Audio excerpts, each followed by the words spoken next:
people should know by now. Yeah. People should know by now if they're watching this game. I know some things, but, you know. Should be okay. Okay. Okay, let's do it, chat.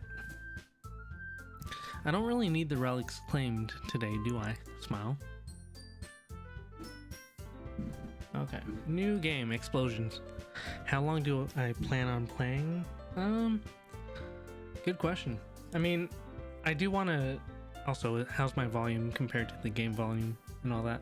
I plan on doing as much as that I possibly can. It's fine. Okay, good. Anything need to be adjusted? Because I have a whole... I'm not going to show you the thing. I have a whole ash panel that I can change it now. So, okay. So yeah. I'm going to go for as long as I can. Hopefully throughout the entire story, but you never know. Especially since I've never played this before. Okay. Man, I love fireworks so much. It's great. There we go. Okay.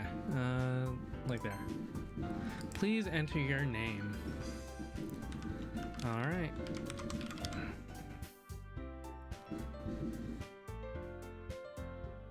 You know how long it is? Okay. I'll go for as long as I can. Fucking fireworks. Alright, I'm gonna enter my full name, chat. That's a good idea, right? Do I have to do voices? Hey! I see an annoying girl running towards me from the distance, waving her arms in the air like she's totally oblivious to any attention she might draw to herself. That girl is Sayori, my neighbor and good friend since we were children. You know, the kind of friend you'd see each other making today, but it just kind of works out because you've known each other for so long. I've actually had a friend like this, just based off of this one line. I had a neighbor that was across the street from me. Anyway.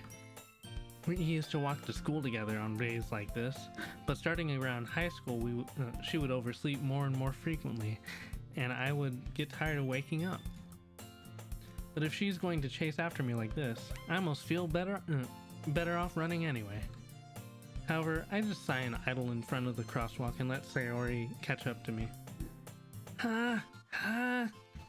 That does not sound like the right voice, does it? I overslept. Fucking okay, hang on. Hello? Oh god, what the fuck? Hello? Hello? I overslept it. I overslept again. There we go. Maybe just a little bit higher like that. Oh, wait a sec. Hang on. Wait. Oh, okay, fuck it. But I caught you this time. Maybe, but only because I decided to stop and wait for you.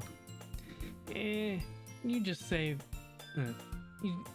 oh my god, I'm already tumbling over my words. You say that like you were thinking about ignoring me. That's mean, Velocinator. Well, if people stare at you for acting weird, then I don't want them to think we're a couple or something. Fine. But you did wait for me after all. I guess you don't have it in you to be mean if you, even if you wanted to. Whatever you say, Sayori. We cross the street together and make our way to school. I should turn on my fan. As we draw near, the streets become increasingly speckled with other students making their daily commute. By the way, Velocinator, have you decided on a club to join yet? A club? I told you already, I'm really not interested in joining any clubs. I haven't been looking either. That's not true. You told me you would join a club this year. Did I? I'm sure it's possible that I did in one of our many conversations where I dismissively go off queen. No, go along with whatever she's going on about. Sori likes to worry a little too much about me when I'm perfectly content just getting by the getting by on the average while spending my free time on games and anime. Uh-huh. I was talking about how I'm worried that you won't learn how to socialize or have any skills before college. Your happiness is really important to me, you know. And I know you're happy now, but I'd die at the thought of you becoming a NEET in a few years because you're not used to the real world. You trust me, right? Don't make me keep worrying about you. You know, I just noticed I can look over. Anyway, alright. I'll look at a few clubs if it makes you feel happy. No promises, though. Will you at least promise me you'll try a little? Yeah, I guess I'll promise you that. Yay! Why do I let myself get lectured by such a carefree girl? More than that, I'm surprised I even let myself relent to her. I guess seeing her worry so much about me makes me want to ease her mind at least a little bit, even if she does exaggerate everything inside of her head. The school day is as ordinary as ever, and it's over before I know it. After I pack up my things, I stare blankly at a wall, looking for an ounce of motivation. Clubs. Sayori wants me to check out some clubs. I guess I have no choice but to start off with the anime club. Hello? Sayori? Sayori must have come into the classroom while I was spacing out. I look around and realize that I was the only one left in the classroom. Why are there more fireworks? I thought I'd catch you coming out of the classroom, but I saw you just sitting here and spacing out, so I came in. Honestly, you're even worse than me sometimes. I'm impressed. You don't need to wait up for me if it's going to make you late to your own club. Well, I thought you might need some encouragement, so I thought, you know what? Well, that you could come to my club, Sayori. Yeah? There's no way I'm going to your club. Meanie. Sayori is the vice president of the literature club. Wait, that's the title of the game. Something tells me that anyway, not that I was ever aware that she had any interest in literature. In fact, I'm 99% sure she only did it because she thought it would be fun to help start a new club. Tongue twister. Since she was the first one to show interest after the one who proposed the club, she inherited the title vice president. That said, my interest in literature is guaranteed to be even less. Yeah, I'm going to the anime club. Come on, please. Why do you care so much anyway? Well, I kind of told the club yesterday I would bring in a new member, and Natsuki made cupcakes and everything. See, I can't not do like a anime even, you know. Don't make promises you can't keep. I can't tell if Sayori is really that much of an airhead, or I'm thought that said something else, or if she's so cunning as to have planned all of this out. I let out a long sigh. Fine, I'll stop by for a cupcake, okay? Yes, let's go. I'm sorry, I just had to do the fucking Mario voice. And thus today marks the day I sold my soul for a cupcake. I dejectedly follow Sayori across the school and upstairs, a section of the school I rarely visit. Sayori, full of energy with fireworks still going off in the background, swings open the classroom door. Everyone, the new member is here! I told you, don't call me new member. I glance around the room. Welcome to the literature club. It's a pleasure meeting you. Pleasure. Sayori always says nice things about you. Seriously? You brought a boy? Way to kill the atmosphere. Ah, Velocinator, what a nice surprise. Welcome to the club. All words escape me in this situation. This club is full of incredibly cute girls.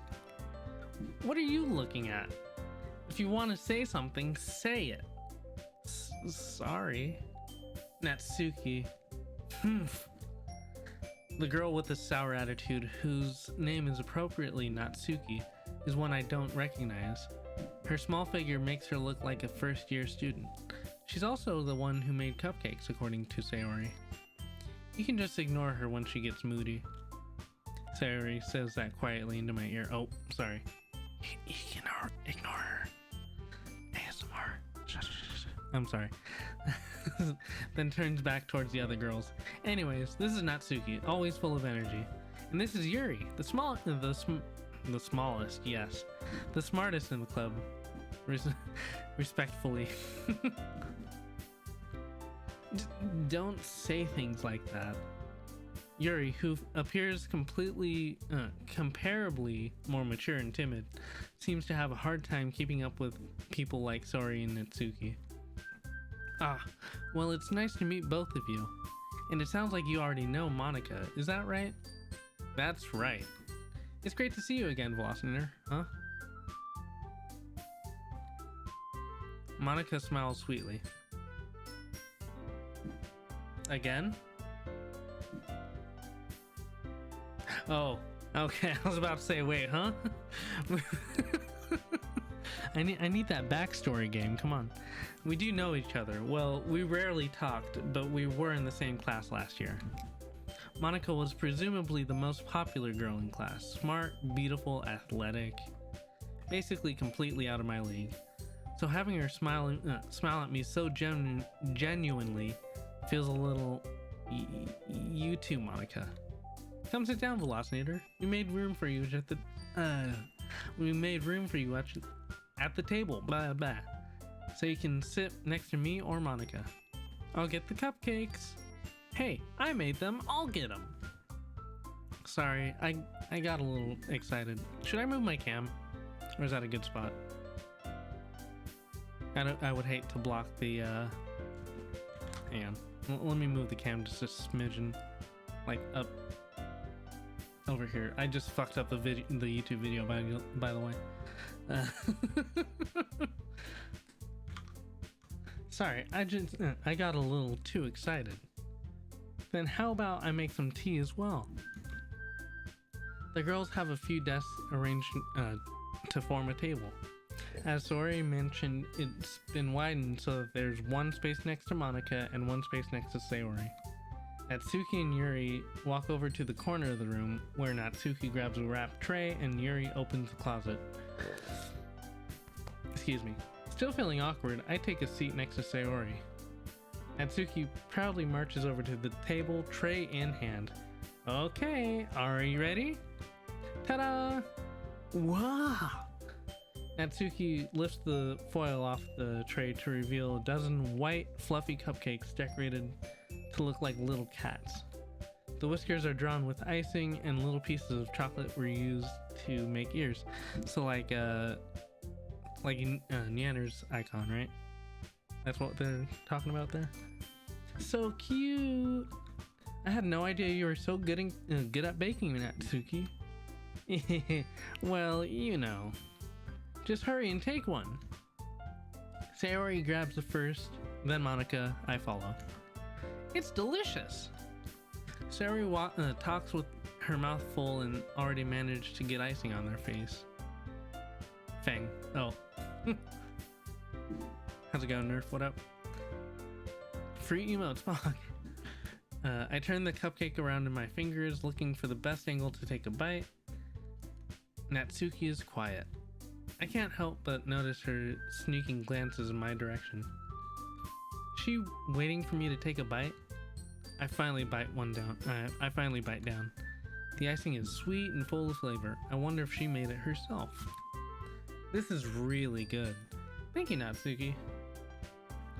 Why are you thanking me? It's not like haven't I heard this somewhere before? I don't have drops. Wait, do I have fucking drops in my title? Oh shit. Oh fuck. Oh god, oh fuck, oh shit, oh fuck, oh god. There we go, fixed. Okay. Haven't I heard this somewhere before? Made them for you or anything? Eh? I thought you technically did. Sayori said, well, maybe, but not for you. You know, you dummy. All right. I gave up on Natsuki's weird logic and dismissed the conversation. Tongue twister again. Yuri returns to the table carrying a tea set. She carefully places a teacup in front of each of us before setting down the teapot next to the cupcake tray. Chat, what is your favorite type of tea? Type it down in the chat below or the comments if you're watching the YouTube video. And also make sure to click on the sub button or the follow button, depending on what platform you're on. Anyway, she carefully places a teacup in front of each of us. I already read this. Before setting down the teapot next to the cupcake tray. You keep a whole tea set in the classroom? I almost said bathroom. Don't worry, the teachers give us permission. You haven't tried enough tea to know. Yeah, I kind of get that. Don't worry, the teachers gave us permission. After all, doesn't a hot cup of tea help you enjoy a good book? More explosions? I guess. Don't let yourself get intimidated. Yuri's just trying to impress you. Was that the wrong voice for Monica? Eh? That's not... Insulted, Yuri looks away. I mean, that, you know... I believe you. Well, tea and reading might not be a pastime for me, but at least I enjoy tea. I'm glad. Yuri faintly smiles to herself in relief. My voice is almost gone already. Monica raises an eyebrow, then smiles at me. Sus. So, what made you consider the literature club? I was afraid to answer this question. Something tells me I shouldn't tell Monica that I was practically dragged here by Sayori. Well, I haven't joined any clubs yet, and Sayori seemed really happy here, so that's okay. Don't be embarrassed. We'll make sure you feel right at home, okay? As president of the literature club, it is my duty to make the club fun and exciting for everyone. There, good mannerisms. Monica, I'm surprised. How come you decided to start your own club? You could probably be a board member for any of the major clubs. Weren't you the leader of the debate club last year? Well, you know. To be honest, I can't stand all the politics around the major clubs. It feels like nothing but arguing about the budget and publicity and how to prepare for events. I'd much rather take something I personally enjoy and make something special out of it. And if it encourages others to get into literature, then I'm fulfilling that dream. Monica really is a great leader. Yuri also nods in agreement. And I'm surprised there aren't more people in the club yet. It must be hard to start a new club. You could put it that way. Not many people are very interested in putting out all the effort to start something brand new. Especially when it's something that doesn't grab your attention, like literature. You have to work hard to convince people that you're both fun and worthwhile. But it makes school events like the festival that feel much more important. I'm confident that we can all really grow this club before we graduate. Right, everyone? Yeah! We'll do our best. You know it! Everyone enthusiastically agrees. That's how I said it, yeah. Such different girls, all interested in the same goal. Monica must have really worked really hard just to find these three. Maybe that's why they're also delighted by the idea of a new member joining. Though I still don't really know if I can keep up with their levels of enthusiasm about literature. So, Velocinator, what kinds of things do you like to read? Well, considering how little I've read these past few years, I don't really have a good way of answering that.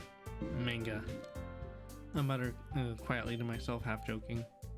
Natsuki's head suddenly perks up. It looks like she wants to say something, but she keeps quiet. Not much of a reader, I guess. Well, that could change. What am I saying? I spoke without thinking after seeing Yuri's sad smile. Anyways, what about you, Yuri? Well, let's see. Yuri traces the rim of her teacup with her finger. My favorites are usually novels that build deep and complex fantasy worlds. The level of creativity and craftsmanship behind them is amazing to me. And telling a good story in such a foreign world is equally impressive. Yuri goes on, clearly passionate about her reading. She seems so reserved and timid since the moment I walked in, but it's obvious by the way her eyes light up that she finds her comfort in the world of books, not people. But you know, I like a lot of things. Stories with deep psychological elements usually immerse me well. Isn't it amazing how a writer can so deliberately take advantage of your own lack of imagination to completely throw you for a loop? Is this Dan? Never mind. Anyway, I've been reading a lot of horror lately. I read a horror book once. I desperately grasp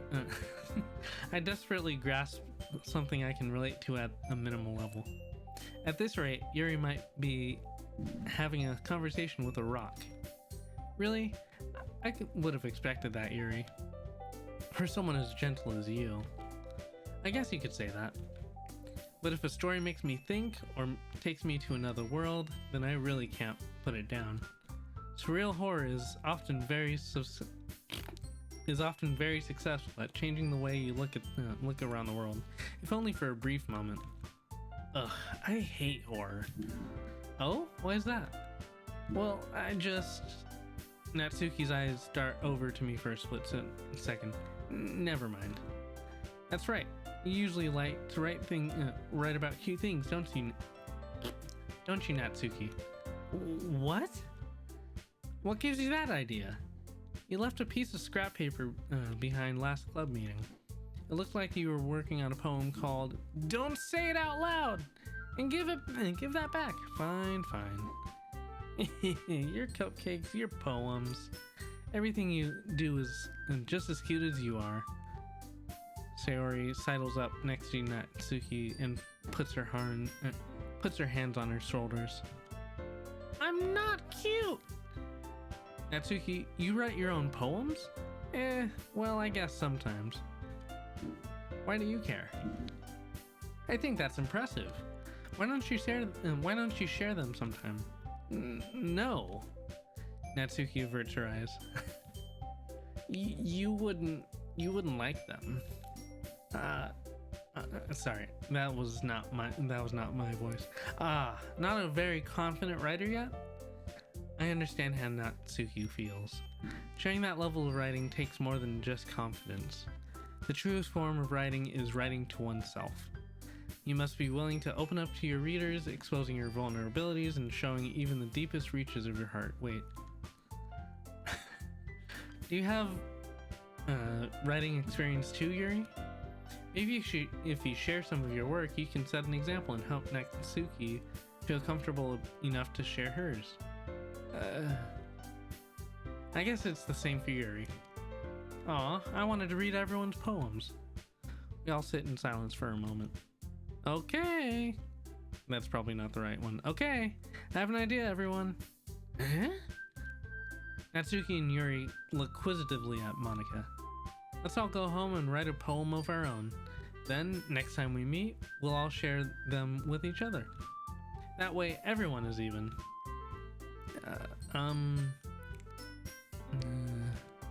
Yeah, let's do it.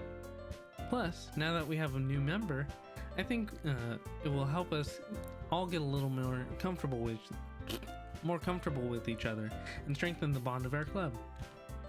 Isn't that right, Velocinator? No. Monika smiles warmly at me again. Man, she sure loves smiling warmly at me. That's kind of weird. Hold on, there's still one problem. What's that? Now that we're back to the original topic of me joining the club, I bluntly come forth with what's been on my mind this entire time. I never said I would join this club. Sori may have convinced me to stop by, but I never made any decision. I still have other clubs to look at, and I lose my train of thought.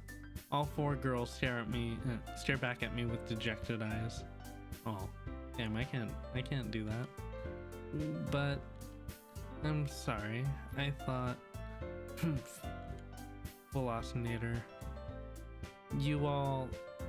I'm defenseless against these girls. How am I supposed to make a clear-headed decision when it's all like this? When it's like this is what I meant to say. That is, if writing poems is the price I need to pay in order to spend every day with these beautiful girls. Anyway. Right. Okay, I've decided then. I'll join the literature club. One by one, the girl's eyes light up. Yes, I'm so happy. Sayori wraps her arms around me, jumping up and down. Hey, you really did scare me for a moment. If you really just came for the man, I can't talk tonight. If you really just came for the cupcakes, I would be super pissed. And that makes it official. Welcome to the literature club. Ah, thanks, I guess. Okay, everyone. I think with that, we can officially end today's meeting on a good note. People cheer. Everyone remember tonight's assignment. Write a poem to bring to the next meeting so we can all share. Monica looks over at me once more. Velocinator, I look forward to seeing how you express yourself.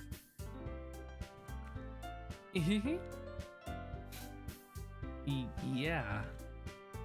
Can I really impress the class star Monica with my mediocre writing skills? God, I hope so. I already feel the anxiety welling up inside me.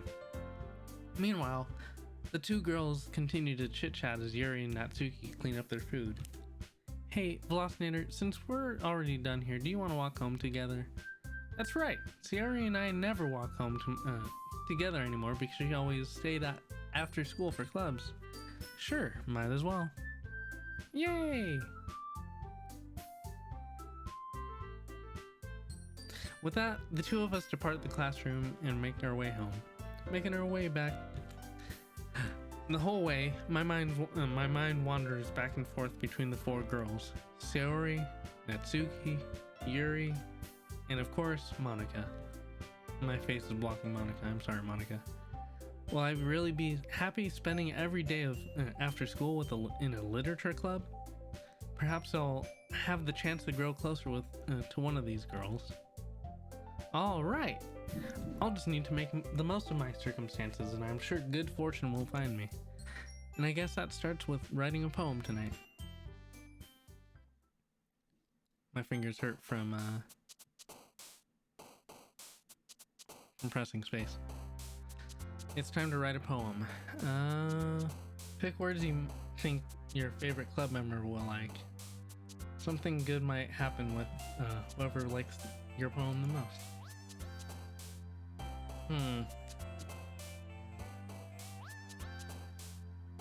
Let's see. Hey chat.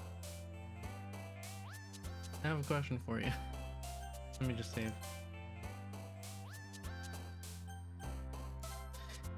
Does it matter? Like how do I tell which one to pick? Do I just pick words that I like the most out of the list?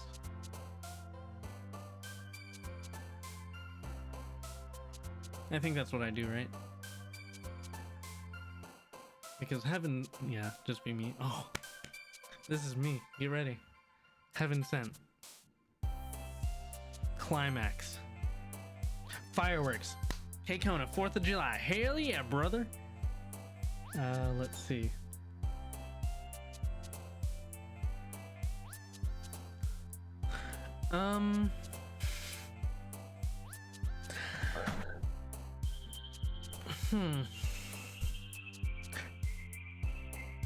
I have a question, chat. Let's go with awesome.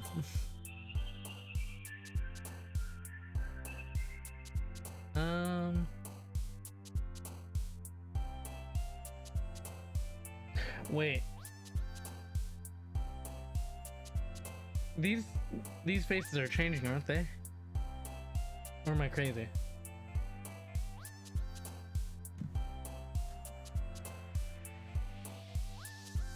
hurt.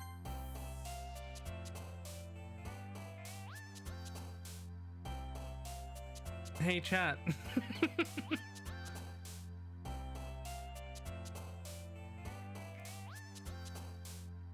Puppy. Friends. Doki Doki Poetry Club. You don't know what to say. Oh, I just got an achievement, by the way. Without saying too much. Oh, damn. Skirt. Peaceful. Sus. Horror. I'll make her happy a little bit. Chocolate. Let's go with the plug of the game. Doki Doki. Eternity.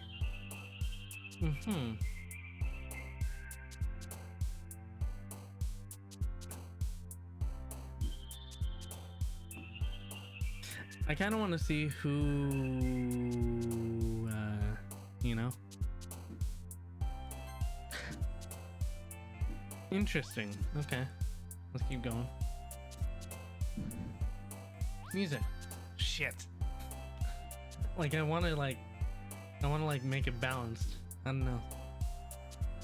Lucky. Shit. Kiss. Lazy. Shit. Sticky.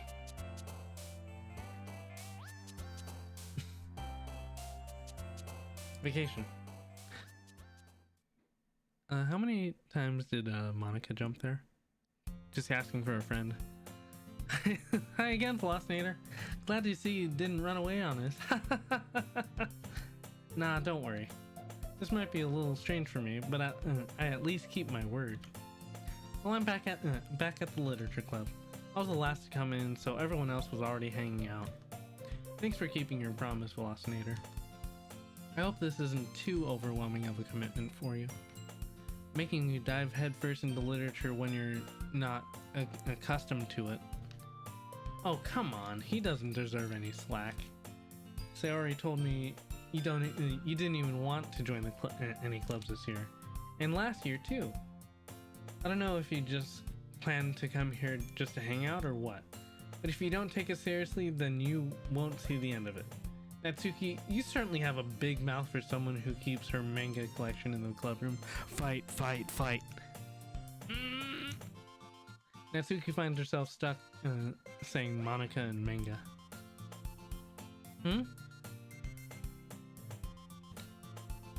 Manga is literature! Swiftly defeated, Natsuki plops back into her seat. Don't worry, guys.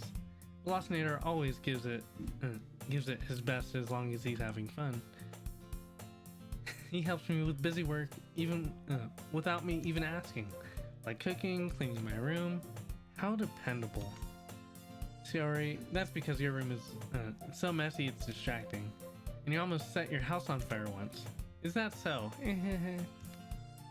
You two are really good friends, aren't you? I might be a little jealous. How come? You and Velocinator could be good friends too. Already friend zoned. Feels bad. Sayori.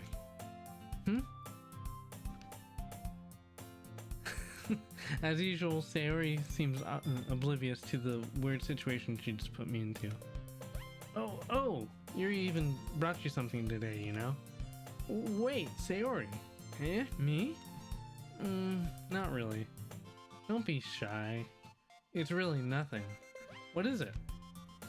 Never mind. Sayori made it sound like a big deal when it's really not. What do I do? I'm sorry, Yuri. I wasn't thinking. I guess it's me. I guess that means it's up to me to rescue this situation. Hey, don't worry about it. Give her the wink, you know. First of all, I wasn't expecting anything in the first place, so any nice gesture from you is a pleasant surprise. Makes me happy no matter what. Is that so? Yeah. Why are there more fireworks going off? It's fucking 10:17 at night. Yeah, I wouldn't make it a big deal if you don't want it to be. All right. Well, here. Yuri reaches into her bag and pulls out a book. I didn't want you to feel left out, so I picked out a book that I thought you might enjoy. It's a short read, so it should keep your attention, even if you don't usually read. And we could, discuss it if you wanted. This is how's this girl accidentally being so cute? Truth. She even picked a book she thinks I'll like, despite me not reading much. Yuri, thank you. I'll definitely read this. I enthusiastically take the book. Whew. Well, you can read it at your own pace. Read the entire book in like 2 seconds. I love it. No. I look forward to hearing what you think about it. Now that everyone's settled in, I expected Monica to kick off some scheduled activities for the club, but that doesn't seem to be the case. Sayori and Monica are having a cheery conversation in the corner. Yuri's face is already buried in a book. I can't help but notice her intense expression, like she was waiting for this chance. Meanwhile, Natsuki is rummaging around in the closet. Man, she really likes that closet. That's kind of weird, isn't it? Man, it looks like no one wants to be bothered today. I slumped down into the nearest desk. How am I supposed to occupy myself with something literature related by myself like this? I guess I could always read some of the book Yuri gave me, but I'm feeling a little too tired to read. I could probably fall asleep right now. I close my eyes and end up listening in on Sayori's conversation with Monica. Whew. We're probably gonna seem really lame compared to all the other clubs, though. Well, we can't give up. The festival is our chance to show everyone what literature is all about. The problem is that the idea of a literature club sounds too dense and intellectual. But it's not like that at all, We just need a way of showing that to everyone. Something that speaks to their creative minds. That doesn't solve the problem, though. Eh? What do you mean? Even if we come up with the most fun thing ever, no one will come to the first place if it's a literature event. So it's more important to figure out how to get people to show up here in the first place, And after they come, we could do the thing to speak to their creative minds. What's this? Sayori is taking this really seriously. It's rare to hear hear her deliberating like this. Huh, that's a good point. In that case, do you think food will do the trick? What kind? Well, I guess we could... Cupcakes! Good thinking. Natsuki would love to do that. Ah, you're right. Natsuki makes the best cupcakes. That works out perfectly. That wasn't why you suggested it? Cupcakes speak to my creative tummy. Cupcakes it is then. I'm hungry. Anyway, we still need to work out the details of the event itself. I find myself smiling. In the end, Sayori is still her usual self. But therein lies the unexpected reason I admire her. Ending one. No, I'm kidding.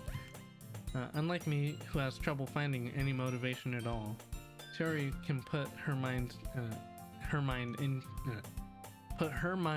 to things and make them come to life. I suppose that's why I end up letting her get on my case about things. I don't know why I can't read tonight, Chad. I'm sorry. I can't help but wonder what it would be like to see the world through her eyes. What? I open my eyes to find Sayori's face filling my vision. I nearly fall out of my chair. Sorry.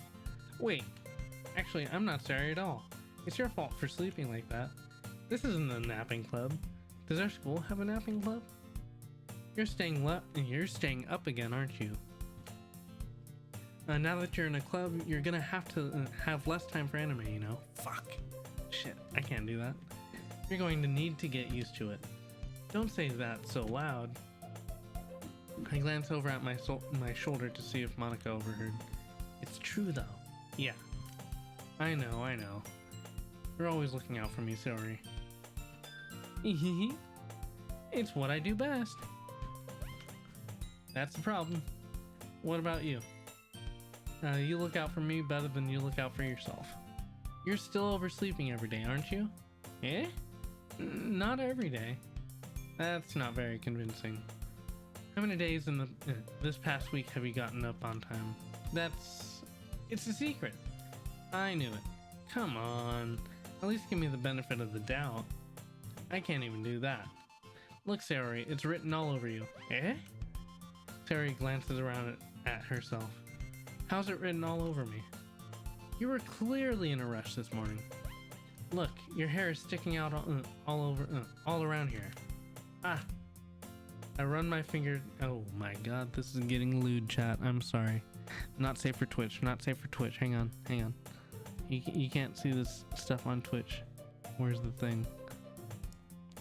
You can't see this stuff on Twitch, chat. I'm sorry. Even though you can see like hot tubs and shit like that. I run my fingertips down the side of Sayori's hair, trying to straighten it out. That's the wrong switch. Man, you really need a brush for this. My hair is just really hard to get right.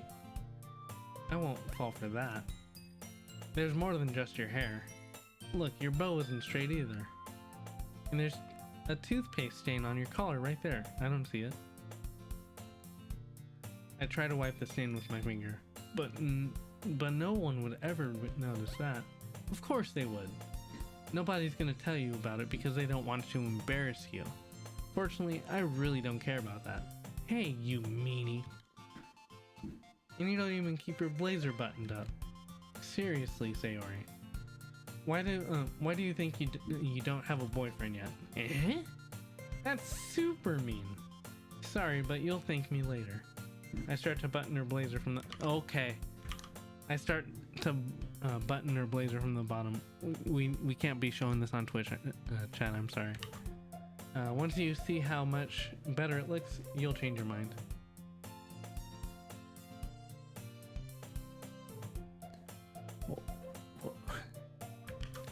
Yeah, we definitely can't. We can't be...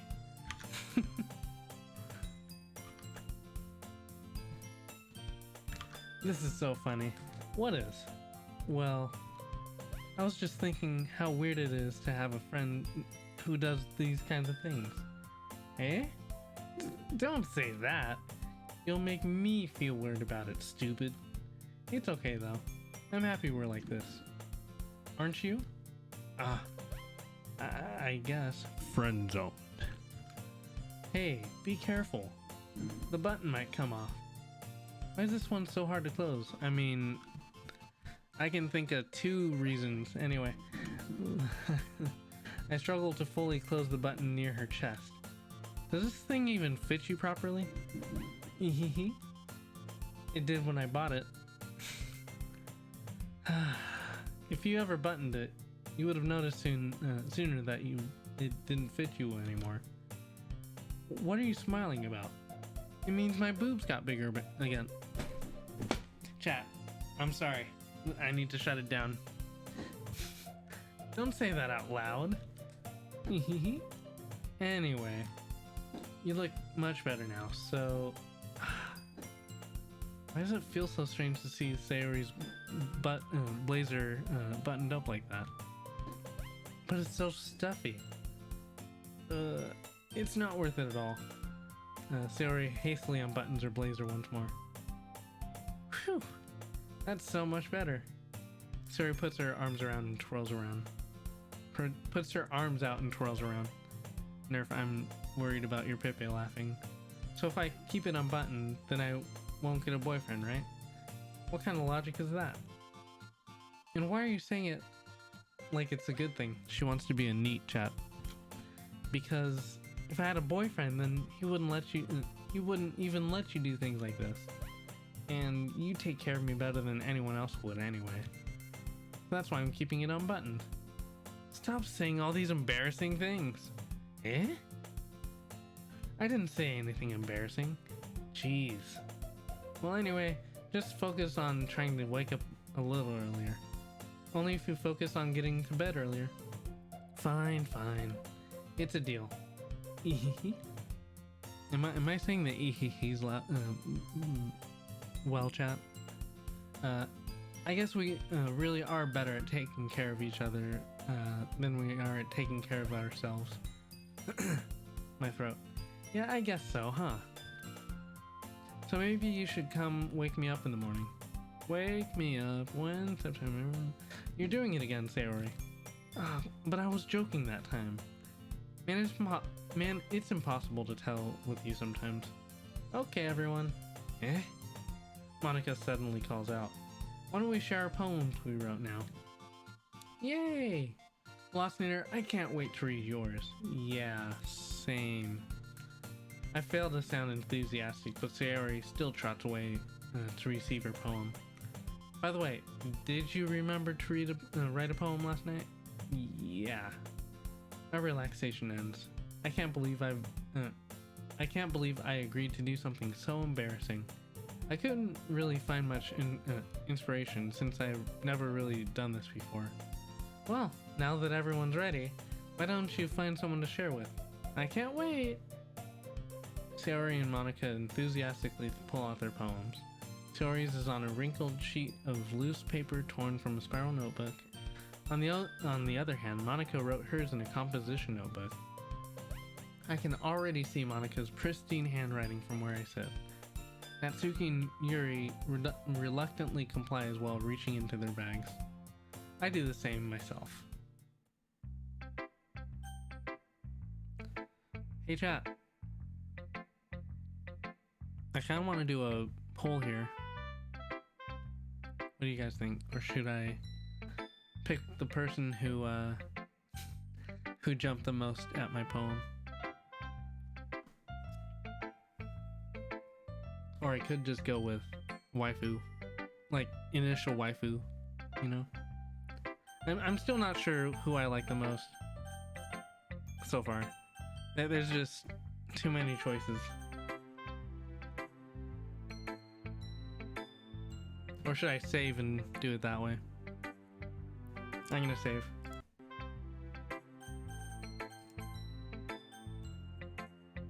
I think that's a good save point. How's it going, Lear? What up? You know what? I'm showing the waifu first. Yuri seems the most experienced, so I should start with her. I can trust her opinion, to be fair.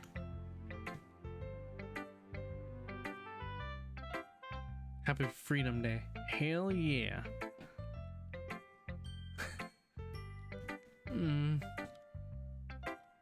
Yuri stares at the poem. A minute passes, more than enough time for her to finish reading. Oh! Sorry. I forgot to start speaking. It's fine. Don't force yourself. I'm not. I just need to put my thoughts into words. Hold on. Okay.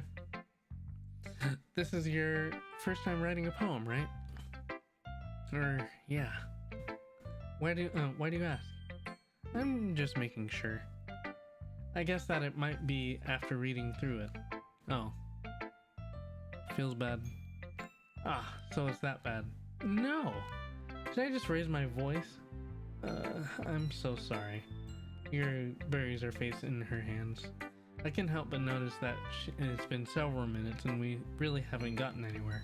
It might take Yuri a while to get used to some new people. It's fine. I really didn't notice. What were you saying? Right. It's just that there are specific writing habits that are usually typical of new writers. And having been through that myself, I kind of learned to pick up on them. I think the most noticeable thing I recognize in new writers is that they try to make their style very deliberate.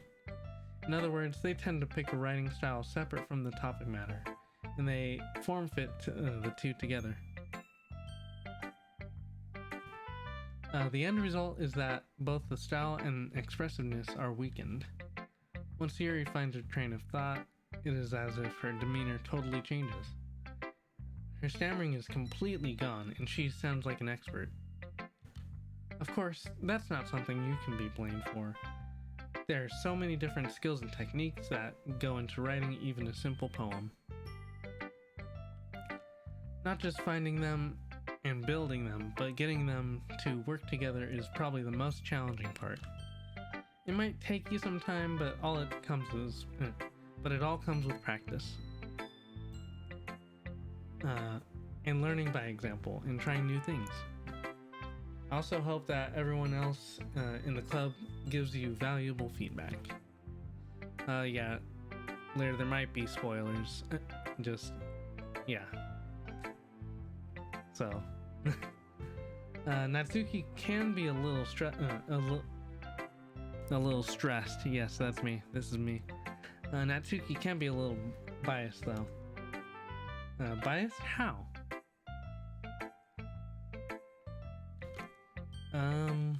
Well, never mind. I shouldn't be talking about people like that. Wait, did I just glance over something? Sorry. It's fine. I'm not sure if Yuri is apologizing to herself, to me, or to Natsuki. Do you mind if I read your poem now? Please do! I'd love to share my process behind it. Yuri smiles dreamily, as if it's a rare opportunity for her. Hang on. Stand by, chat.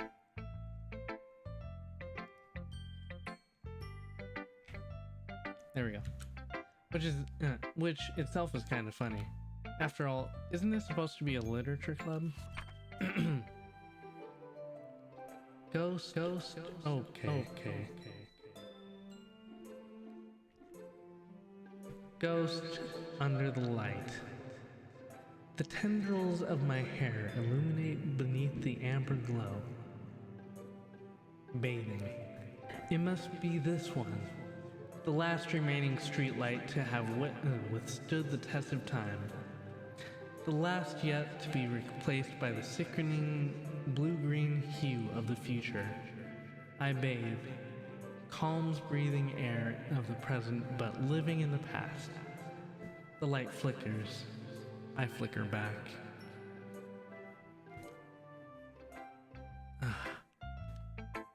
I'm sorry I have such terrible handwriting. I couldn't read it, to be honest, for a second there.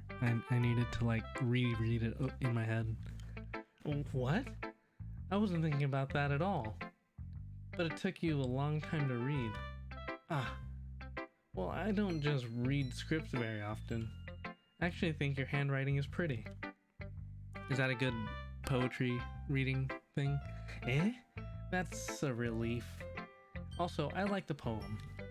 Even though it's short, it was really descriptive. It wasn't too short? I usually write longer poems. Not at all. I'm really glad you liked it. I'll be honest, since it's our first time sharing, I wanted to write something a little more mild. Something easy to digest, I suppose. Are you into Ghost, Yuri? Actually, the story isn't about a ghost at all, Velocinator. Really? I must have totally missed the point. Well, I suppose you did only glance over it after all. But remember that poets often express their own thoughts, feelings, and experiences in their work.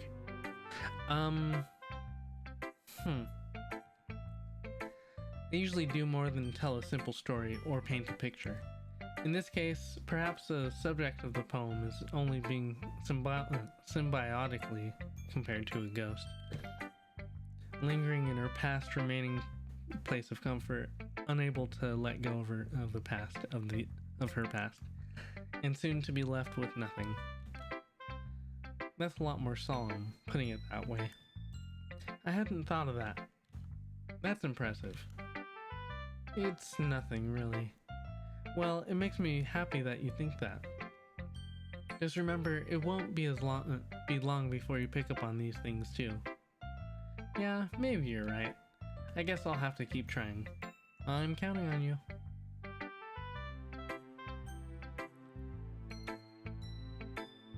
Hey chat, who do I pick? Sorry's my neighbor, right?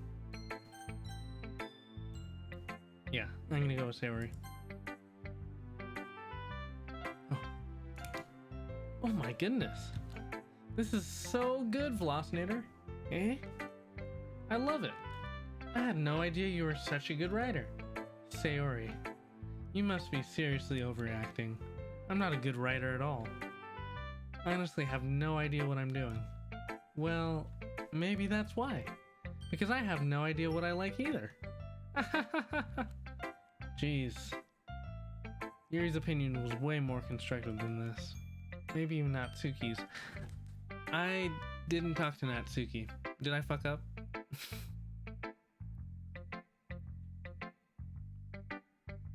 I think I fucked up, right? Or am I good? Because it'll still probably let me go through the other ones, right? Anyway. Are you sure you don't like it just because I wrote it? Eh? Well, I'm sure that's part of it. I think I understand you better than a lot of other people, you know? So when I read your poem, it's not just a poem, it's a Velocinator poem, TM, trademark. And that makes it feel extra special. Like I can feel your feelings in it. Sayori hugs the sheet against her chest. You're so weird, Sayori.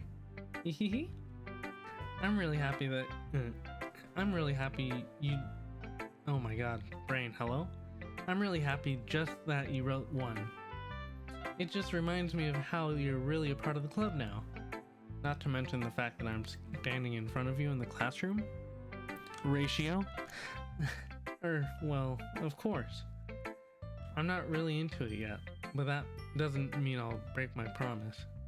See? It's like I said before, Velocinator. I fell for the fucking meme. Deep down, you're not selfish at all, you know? Trying new things like this for other people, that's something only really good people do. Thanks, Sayori. I'm not sure if Sayori sees the full picture of my motive here. Then again, I can't deny that she's part of the reason I joined. Knowing how much this means to her and all. Yeah. I'm gonna make sure you have lots of fun here, okay? That will be my way of thanking you. Alright, I'm gonna hold you to that then. Yay! Now you'll read my poem too, right? Don't worry, I'm really bad at this. We'll see about that. I'm gonna do it in the same exact way that I read Yuri's chat. Dear Sunshine. Hello? Dear Sunshine. The way you glow through my blinds this morning, it makes me feel like you missed me. Kissing my forehead to help me out of bed. Making me rub the sleepy from my eyes. The sleepy? I'm sorry, the sleepy? Are you asking me to come out and play? Are you trusting me to wish away a rainy day? I look above, the sky is blue. It's a secret, but I trust you too. If it wasn't for you, I could sleep forever. But I'm not mad. I want breakfast.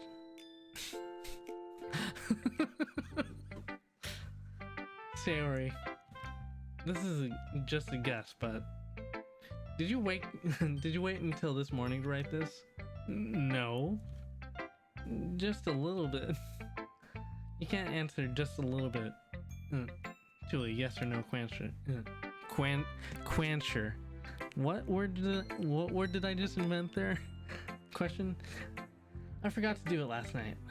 Well, at least this makes me feel a little better about myself.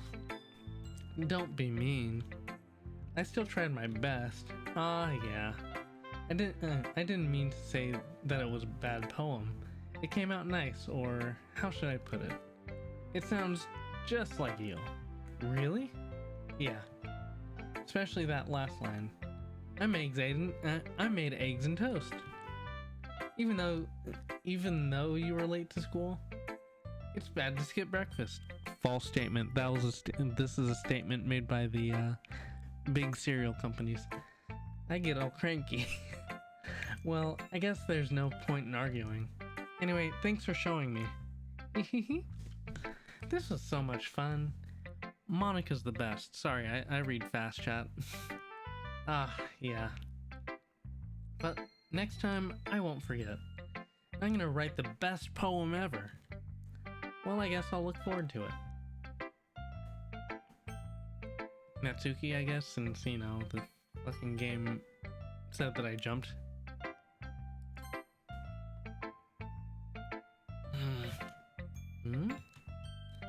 Well, it's about what I expected from someone like you. That's a little blunt. Well, excuse me, princess. It's not like I said it was bad. It just didn't evoke any emotions. So basically, it's not cute enough for your tastes? Do you want to get smacked? I'll pass. Well, anyway, I guess I need to show you mine. Not that you'll like it. Eagles can fly. Monkeys can climb. Crickets can leap. Horses can race. Owls can seek. Cheetahs can run. Eagles can fly. People can try. But that's about it. Yeah. I told you weren't gonna like it. I like it. What? Just be honest. I am. Why are you so convinced that I wouldn't like it? Well, because everyone in high school thinks that writing has to be all sophisticated and stuff.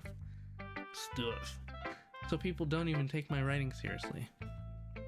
But isn't the point of poems for people to express themselves? Your writing style wouldn't make your message any less valid. Yes, exactly. I like when it's easy to read, but it hits you hard. Like in this poem, that's what she said.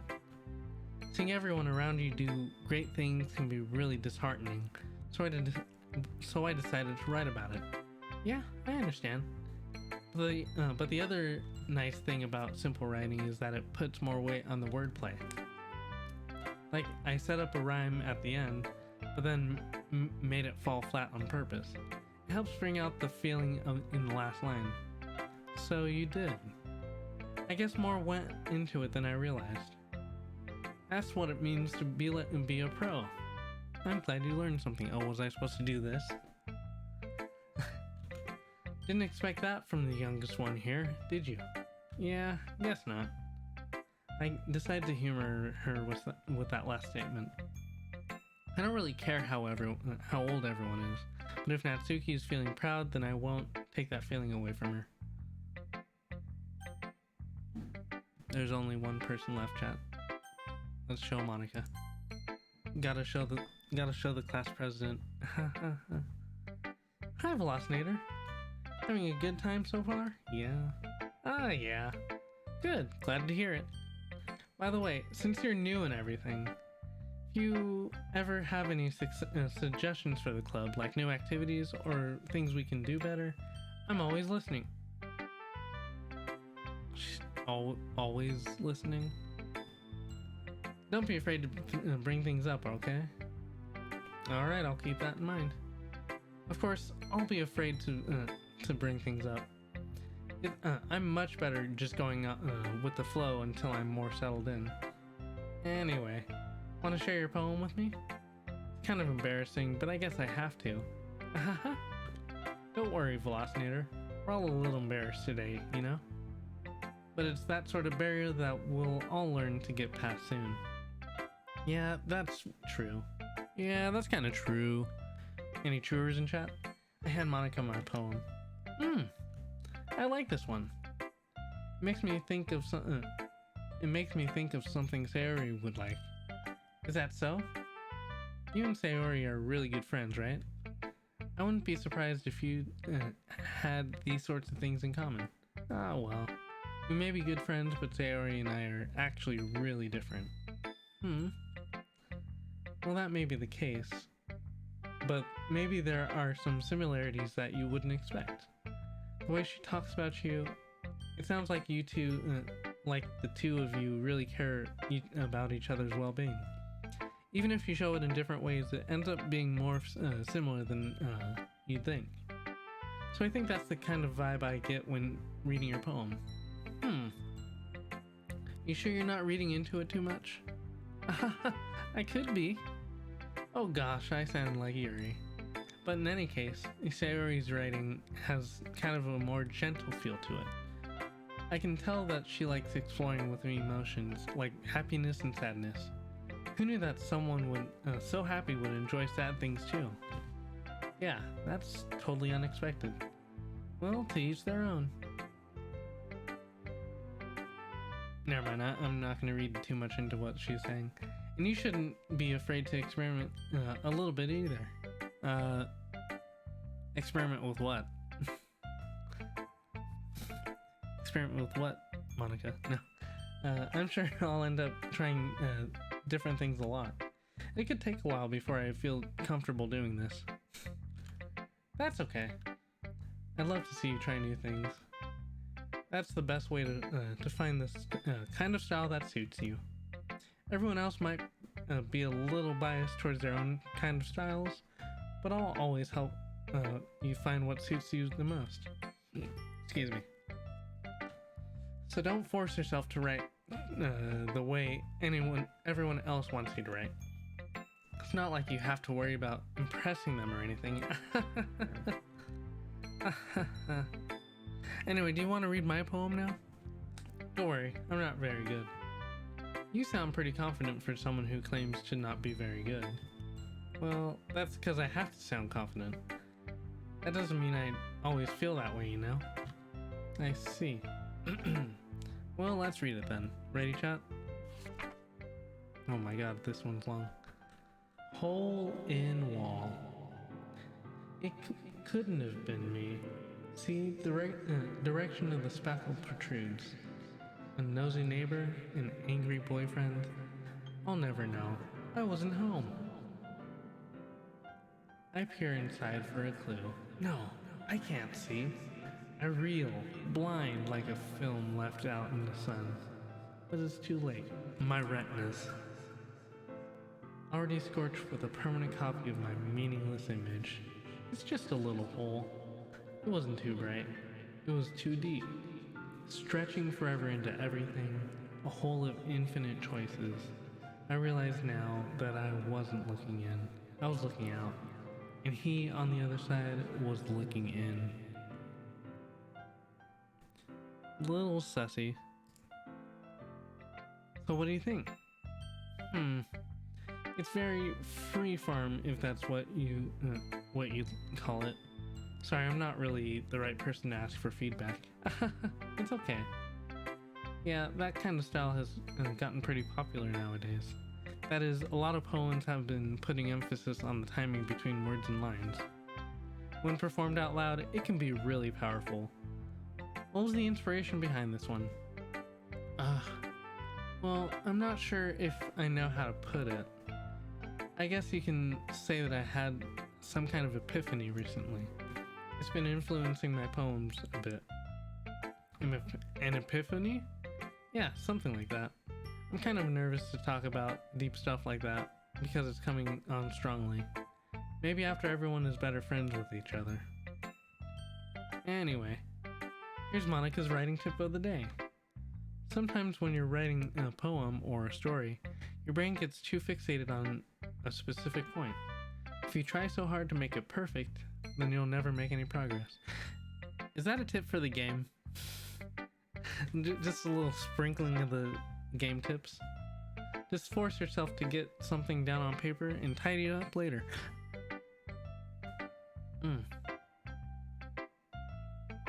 Another way to think of it is save the game. No, if you keep your pen in the same spot for too long, you'll just get a big dark puddle of ink. So just move your hand and go with the flow. That's my advice for today. Thanks for listening. Sus. Whew.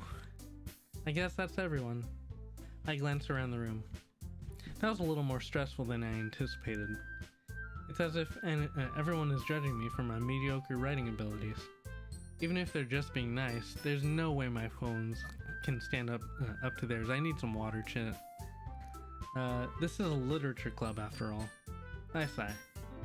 I guess, well, I guess that's what I ended up getting myself into. Across the room, Sayori and Monica are happily chatting. Water break pretty soon. I'm not sure where the best break point is. My eyes land on Yuri and Natsuki. They gingerly exchange sheets of papers, sharing their respective poems. As they read in tandem, I watch each of their expressions change. Natsuki's eyebrows furrow in frustration. Meanwhile, Yuri smiles sadly. What's with this language? Huh? Did you say something? Oh, it's nothing. Natsuki dismissively returns a poem to the desk with one hand. I guess you could say it's fancy. Ah, thanks. Yours is cute. Cute? Did you just completely miss the symbolism or something? It's clearly about the feelings of giving up. How can that be cute? I know that. I just meant the language, I guess. I was trying to say something nice. Eh? You mean this is like the best that I could do for Natsuki's voice. You mean the best? Oh god. See, now I'm trying too hard. You mean you have to try that hard to come up with something nice to say? Thanks, but it really didn't come out nice at all. Well, I do have a couple of suggestions. I guess if I was looking for suggestions, I would have asked someone who actually liked it.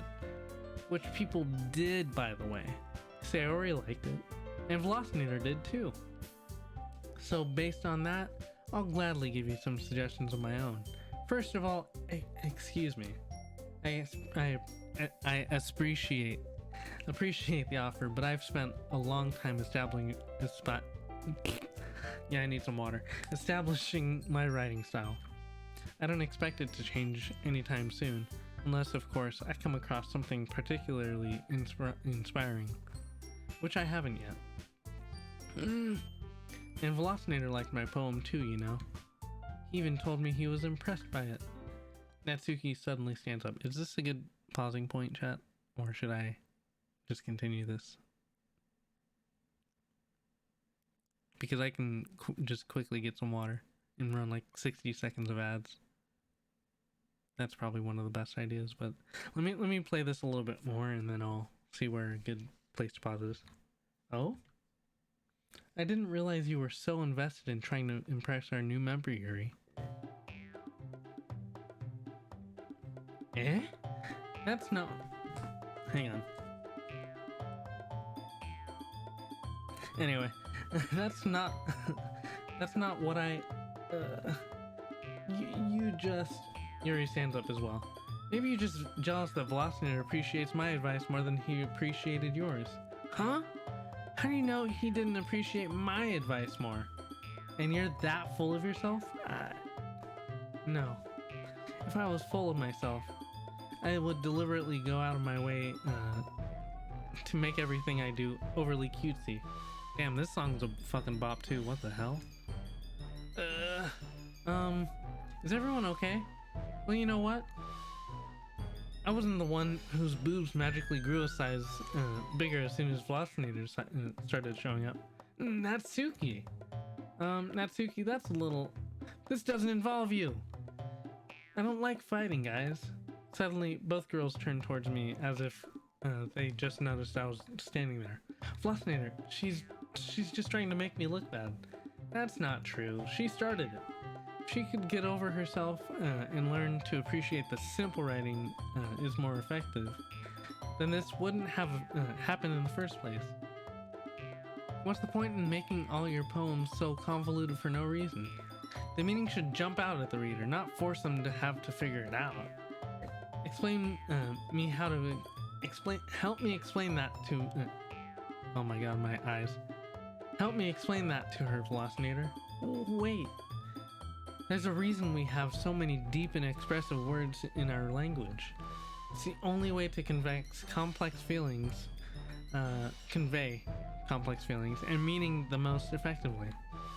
Avoiding them is not the only necessarily Avoiding them is not only necessarily limiting yourself, it's also a waste. You understand that, right, Velocinator? Well, how did I get dragged into this in the first place? It's not like I know anything about writing, but whomever I agree with, they'll probably think more highly of me. Hey chat, help! Help! Which one do I go with? I can continue to go with initial waifu. I can go with tsundere. Or I can ask Sayori for help. This is some fucking wacky music. You know what? We're doing a poll chat.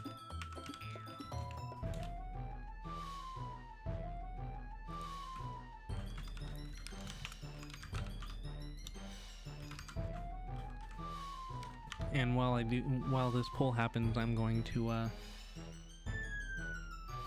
I'm gonna go ahead and get some water. Just go ahead and pick someone, Yuri or say. All right, I will be right back. I'm gonna pretend like it's a Natsuki, right? I'm pretty sure. Oh, by the way, Neve Zero, Neve Kirby, Possessed Warrior, GTA Marathon, Learjack, Econo, Andrea, Deadly Dragon, Vassar, Zernair, Kaz, Kaspersky is what I meant to say. Bahamad, Kaz, Christeria, Platano, Rhino, and Torix. Thank you so much for the hosts. Thank you. Well, Yuri's my waifu so far, but we'll go with Natsuki. Yuri, you're really talented. Yeah, well, but Natsuki does have a point. I think that... Oh, I have quality options. Nice. I racked my brain in an attempt to back myself up.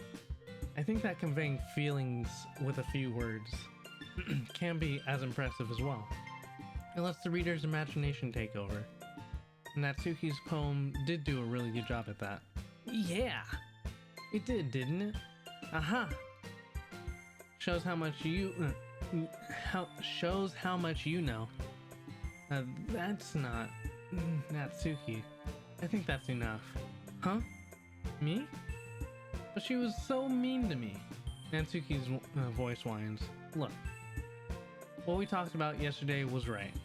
Writing is really a personal thing, and sharing it can definitely be hard. It looks like we learned that today. Even small criticism can lead to something pretty heated. I glance over at my shoulder. Sayori is nodding vigorously.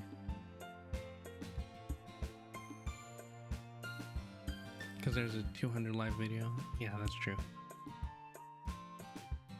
Yeah, so you don't need to feel threatened. You're a great writer, Natsuki. Oh, neat. That's cool. Thanks, Twitch. Get more servers, Twitch. Please get more servers so we can actually get quality options for all affiliates at least. You're a great writer, Natsuki. And we can actually get fucking squad streaming. Natsuki's voice gets caught in surprise. Thanks for noticing. She finally mutters that, barely audible. Yuri. Huh? Yuri looks at me dejectedly. With a face like that, I can't help but feel bad for her as well. I'm sure that Natsuki didn't mean everything she said. So you don't need to feel threatened either. Well, if you say so. Hey, it's not like you're going to need to apologize for me, Velocinator. Sheesh. Sheesh. I'm sorry, chat. Natsuki takes a breath. The thing about, Natsuki glances around the room. Would everyone stop staring at me?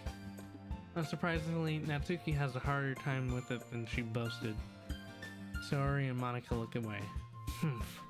Anyway, the thing about your boobs, I didn't mean it, okay, even though they're fucking huge. That's all.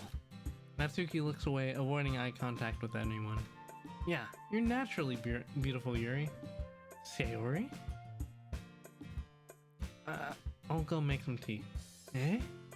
I was just trying to help. I'm sure she appreciated it, Sayori. I pat Sayori on the shoulder. Well, now that we're past that, everyone read each other's poems, right? I hope that it was worthwhile for everyone. Especially you, Velocinator. And to be honest, it's a nice change of pace from the lazing around we get a little used to. Also, so joining the club was responsible. Wait, so my joining the club. So joining the club was. So my joining of the club was responsible for ruining the atmosphere. I'm so sorry, chat. My tongue is like so twisted. No, not at all, not at all. There's still some time before we go home, so we'll all relax for a bit. Of course, besides chatting, we'll do literature-based things in the club room. So maybe you can take the chance to pick up a book or do some writing. After all, that's what this club is for. I disagree, Monica. Eh? About what? That's not the most important thing about the literature club. The most important thing is having fun. Of course. Well, I guess that's why you're the vice president, Sayori. In the end, though, Monica's right. Being in the literature club probably means I can't spend all my time doing nothing. But in the end, I guess it's been worth it so far. Okay, everyone. It's just about time for us to leave. How did you all feel about sharing poems? It was a lot of fun. Well, I'd say it was worth it. It was alright. Well, mostly. Velocinator, how about you? Yeah, I'd say the same. It was a neat thing to talk about it with everyone. Awesome. In that case, we'll do the same exact thing tomorrow. Maybe you learn something from your friends too. So your poems will turn out even better. I think to myself, I did learn a little more about the kinds of poems everyone likes. With any luck, that means I can at least do a better job impressing those I want to impress, and nod to myself with newfound determination.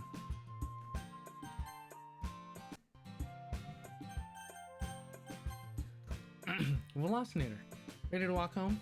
Sure, let's go. I need some more water. Sorry, that was right in your throats. I mean, in your ears, chat. Sorry. Sure, let's go. Sayori beams at me. It truly has been a while since Sayori and I have spent this much time together. I can't really say I'm not enjoying it either. Sayori, about what happened earlier. Eh? What do you mean? You know, between Yuri and Natsuki. Does that kind of thing happen often? No. That's really the first time I've seen them fight like that. I promise they're both wonderful people. You don't hate them, do you? No, I don't hate them. I just wanted your opinion, that's all. I can see why they'd make good friends with you. Whew. You know, Velocinator, it's nice that I get to spend time with you in the club. But I think seeing you get along with everyone is what makes me feel the happiest. And I think everyone really likes you too. That's... Every day is going to be so much fun. It looks like Sayori still hasn't caught onto the kind of situation I'm in. In my ears, yes. Sure, being friends with everyone is nice, but does it really need to stop there? We'll just have to see what the future holds, Sayori. I pat Sayori on the shoulder. I said that more to myself than to her, but it's easy to use Sayori as an internal monologue sometimes. Okay, yeah, let's do this. Alright, chat. So I'm going to try to impress Yuri the most here.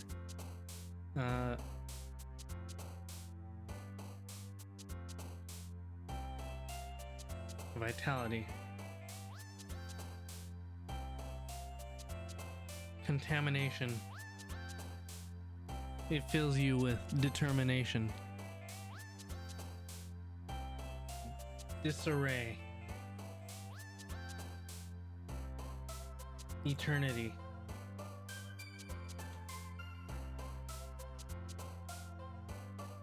Intellectual.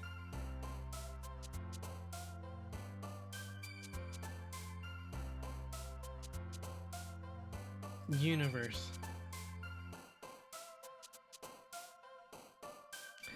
At 10, I'll swap over to, you know, making Natsuki happy. Covent.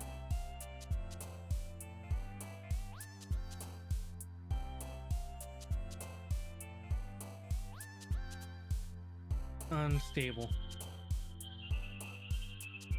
Lollipop. Rainbow. Shit. I fucked it up. Sing. Shit. Anime. Boop. Sunny. Shit.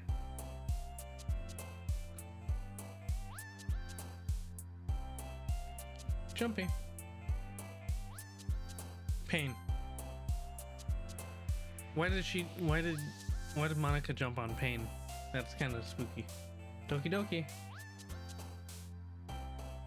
Cry. And Kitty. See? Give everyone a little bit of everything.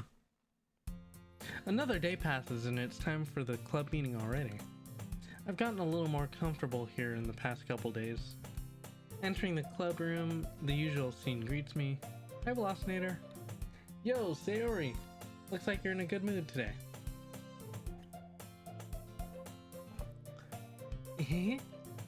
I'm just still not used to you being in the club, that's all.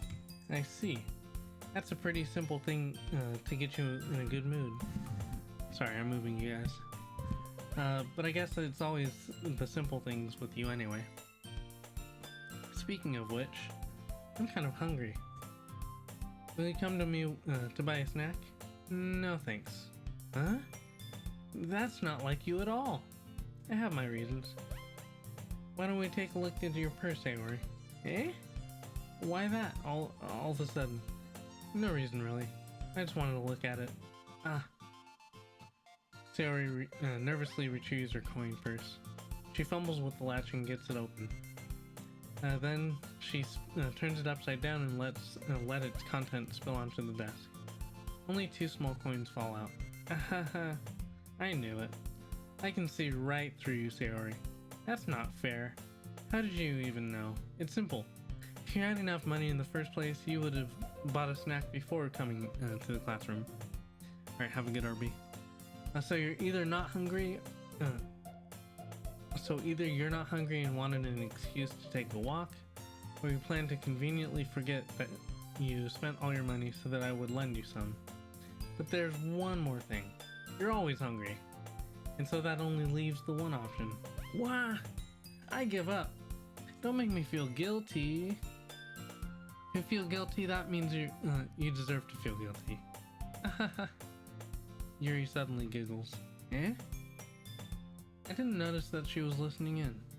Her face in her book as always. Ah! I wasn't listening or anything. I was just something in my book. Yuri! Tell Velocinator to let me borrow some money. That's... Don't get me involved like that, Sayori. Besides, you should only buy what you can responsibly afford. And frankly, after pulling a mischievous little stunt like that, your suffering is fair enough retribution. Ah, I didn't mean that. I got too absorbed in my book. I really like when you speak your mind, Yuri. It doesn't happen much, but it's a fun side of you. There's no way you could think that. You were right though. I did something bad, now I have to accept the retribution. That! Still, coming from you, Sayori, I guess there's a little devil inside all of us, isn't there? Don't let her fool you. Sayori knows exactly what she's doing. After all, she told you guys she was bringing me to the club before she even told me. But you wouldn't have come if it weren't for the cupcakes. So I had to trick Natsuki into making them. Come on, give me more credit than that, Sayori. Out of nowhere, something smacks Sayori in the face and tumbles onto the desk. Whap! Yeah! Ow! What was... A cookie! Sure enough, it's a giant cookie wrapped in plastic. Sayori glances around. Is this a miracle? It's because I paid my restitution. Retribution. Actually, that one almost worked. I was just gonna give it to you, but then I heard you blab about the cupcakes. It was totally worth seeing your reaction though. Natsuki, that's so nice of you. I'm so happy. Sayori hugs the cookie. Where's the cookie in the picture? I want to see the cookie. Jeez, just eat it. Sayori wraps open the wrapper and takes a big bite. So good. Sayori suddenly clasped her hands over her mouth. I bit my tongue. You're going through a lot over just one cookie. Natsuki takes a bite of her own cookie. Ah, yours looks really good too, Natsuki. Can I try it? Jeez, beggars can't be choosers. But yours is chocolate. Yeah, why do you think I gave you that one? Fine. Still, I'm really happy you shared this one with me. Sayori gets out of her seat, goes behind Natsuki, then wraps her arms around her. Ah, jeez. I get it. Cookie still in hand, Natsuki reaches up to nudge Sayori off of her. Oh. Sayori suddenly leans down and takes a bite out of Natsuki's cookie. Hey! Did you seriously just do that? Mouthful, Sayori trots away to safety. Yuri and I laugh as well. Jeez, you're such a kid sometimes. Monika, can you tell Sayori... Natsuki glances around. Monika isn't in the club room. Ugh. Where's Monika anyway? Good question. Have any of you heard anything about her being late today? Not me. Yeah, I haven't either. That's a bit unusual. I hope she's okay. Of course she's okay. She probably just had to do something today. She's pretty popular after all. Eh? You don't think she has a... I wouldn't be surprised. She's probably more desirable than all of us combined. That's true. Excuse me? Suddenly the door swings open. Sorry, I'm super sorry. Ah, there you are. I didn't mean to be late. Hope you guys weren't worried or anything. Eh? Monika chose the club over her boyfriend after all. You're so strong-willed. Boyfriend? What on earth are you talking about? Monika quizzically glances at me. Ah, never mind that. What held you up anyway? Well, my last period today was study hall. To be honest, I kind of just lost track of time. Chat, that's making me nervous that she just pops in late. Not gonna lie. Ahahaha. That makes no sense though. You would have heard the bell ring at least. I must have not heard it since I was practicing piano in study hall. Piano? I wasn't aware you played music at all as well, Monika. I don't really. I just kind of started recently. I've always wanted to learn piano. That's so cool. You should play something for us, Monika. That's... Monika looks at me. Maybe once I get a little better, I will. Yay! That sounds cool. I'd also look forward to it. Is that so? In that case, I won't let you down, Velocinator. Monika smiles sweetly. She needs to stop smiling sweetly at me, please. I didn't mean any pressure or anything like that. Don't worry. I've been practicing a whole lot recently. and I'd really love the chance to share once I'm ready. I'd see. In that case, best of luck. Thanks. So I didn't miss anything, did I? No, not really. I chose to leave out Sayori's mischievous escapade. I'm sure Natsuki will end up complaining to her anyway. Looks like everyone has already settled down. Sayori somehow already finished her entire cookie. Yuri's back to her book, and Natsuki had disappeared into the closet. What is with her in this closet? Fucking making me scared.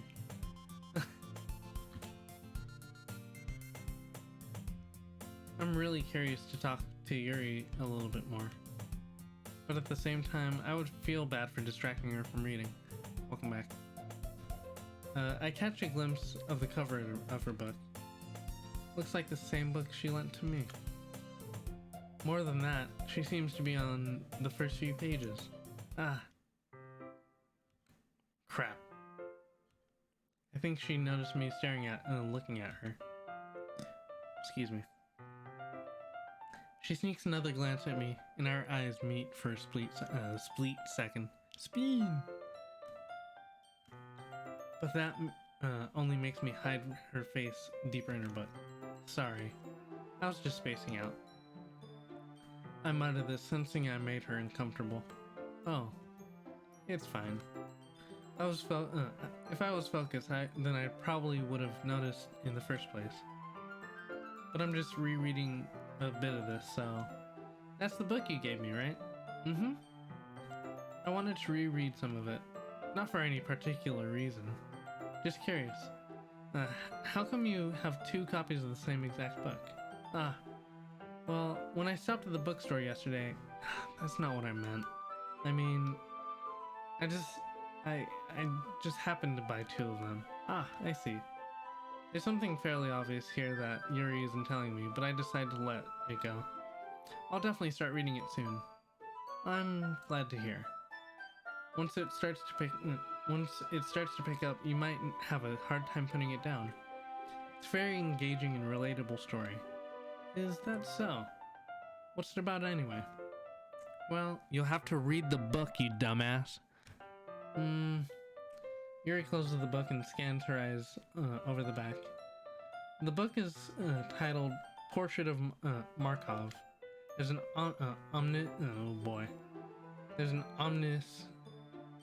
ominous, there we go. I don't know why I couldn't read that book, that word for a second. Ominous looking eye symbol on the front cover. Alright. I just wanted to make sure I didn't accidentally give anything away. Basically, it's about this girl in high school who moves in with her long-lost younger sister. But as soon as she does so, her life gets really strange.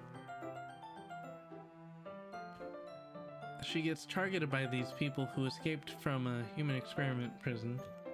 And while her life is in danger, she needs to desperately choose who to trust. No matter what she does, she ends up destroying most of her relationships, and her life starts to fall apart. That's kind of dark, isn't it? Yuri made it sound like it was going to be a nice story, so that dark turn came out of nowhere.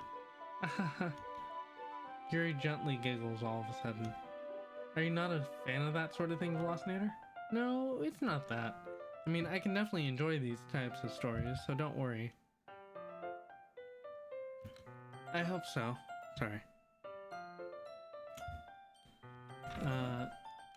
Yeah, I totally forgot that Yuri is into those things. She's so thigh. Yes. Did I just see something? Hang on. Did I see something like flash, like here, or am I just blind? She's so shy. I hate 3 letters next to each other. And reclusive on the outside, but her mind seems to be completely different. It's just that those types of stories, they challenge you to look at life from a strange new perspective. When horrible things that happen, not just because someone wants to be evil, but because they have their own goals or their own philosophy that they believe in. And suddenly when you thought you related to the protag. They are made out to be the naive one for letting one-sided morals interfere with the villain's plans. I'm rambling, aren't I? Not again. I'm sorry. Hey, don't apologize. I haven't lost interest or anything. Well, I guess it's alright then. But I feel like I should let you know that I have this problem. When I let things like books and writings fill my thought, I kind of forget to pay attention to other people. So I'm sorry if I end up saying something strange. And please stop me if I start talking too much. Please stop me if I start talking too much is what I meant to say. I really don't think you need to worry. That just means you're passionate about reading. The least I can do is listen. It's a literature club after all. Ah, that's true. In fact, might as well get started at reading it, right? You don't have to. What are you saying? Just a moment ago you said you were looking forward to it. Let me just get the book. I quickly retrieved the book that I had put in my bag. Alright, it's fine if I sit here, right? I slip in the seat next to Yuri's. Ah, yeah. Are you sure? You seem a little apprehensive. I'm sorry.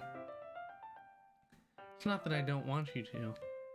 It's just something I'm not very used to. That is, reading in company with someone. Excuse me, Chad, I'm sorry. I see. Well, just tell me if I end up distracting you or anything. Alright. I open the book and start the prologue. I soon understand what Yuri means about reading in company. It is as if I feel her presence over my shoulder as I read. It's not a particularly bad thing. Maybe a little distracting, but the feeling is somewhat comforting. Yuri's in the corner of my eye. I realize she's not actually looking at her own book. I glance over. It's almost like she's reading from my book instead. Sorry, I was just... Yuri, you really apologize a lot, or don't you? Are you from Canada? I do? I don't really mean to. Sorry. I mean... Here, this should work, right? I slide my desk up until it's against Yuri's, then hold my book more between the two of them. I suppose so. Yuri timidly closes her own copy. Once we each lean in a little, our shoulders are almost touching. Feels like my left arm is in the way, so I use my right hand to hold the book open. I guess it makes it kind of difficult to turn the page. Here. Yuri takes her left arm and holds the left side of the book between her thumb and forefinger. I do the same with my right arm on the right side of the book. That way, I turn a page and Yuri slides it under her thumb after it flips to her side. But in holding it like this, we're huddled even closer than before. It's actually kind of distracting me. It's as if I can feel the warmth of Yuri's face and she's in the corner of my vision. Are you ready? Yeah? To turn the page. Sorry. I think I got a bit distracted for a second. I glance at Yuri's face again and our eyes meet. I don't know how I'll be able to keep up with her. That's okay. You're not as used to reading, right? I don't mind being patient if it takes you a bit longer. It's probably the least I can do, since you've been so patient with me. Yeah. Thanks. We continue reading. Yuri no longer asks me if I'm ready to turn the page. Instead, I just assume that she finishes the page before me, so I turn it by my own volition. We continue reading the first chapter in silence. Even so, turning each page almost feels like an intimate exchange. My thumb gently letting go of the page, letting it flutter over to her side as she catches it under her own thumb. Hey, Yuri. This might be a silly thought, but the main character reminds me of you a little bit. You think so? Oh, she looking chat. How does she? Well, I guess she's more blunt in a lot of ways, but she also second guesses all the things that she says and does. Like she's afraid she'll do something wrong. It's not like I can see into your head or anything, but they're kind of reminiscent of some of your mannerisms. I see. Yuri remained silent for a moment, but Velocinator, that's probably a terrible thing to have in common with her. That's so embarrassing that you think that. Wait, I didn't mean it in a bad way or anything. Sorry, I really didn't know you were self-conscious about that sort of thing. I guess I meant more in the way that it's kind of cute. What are you saying all of a sudden? Okay, everyone. I think it's about time we share today's poems with each other. We might not have enough time if we wait too long. Yuri exhales, spared from finishing her thought. Is that alright, Yuri? You look kind of down. I'm sorry if you haven't been looking forward to this. It's not. It's fine. Yuri releases her hand from the book, causing it to close on the top of my thumb. Alright, I guess I'll do some more reading tonight. Or would you prefer I only read it with you?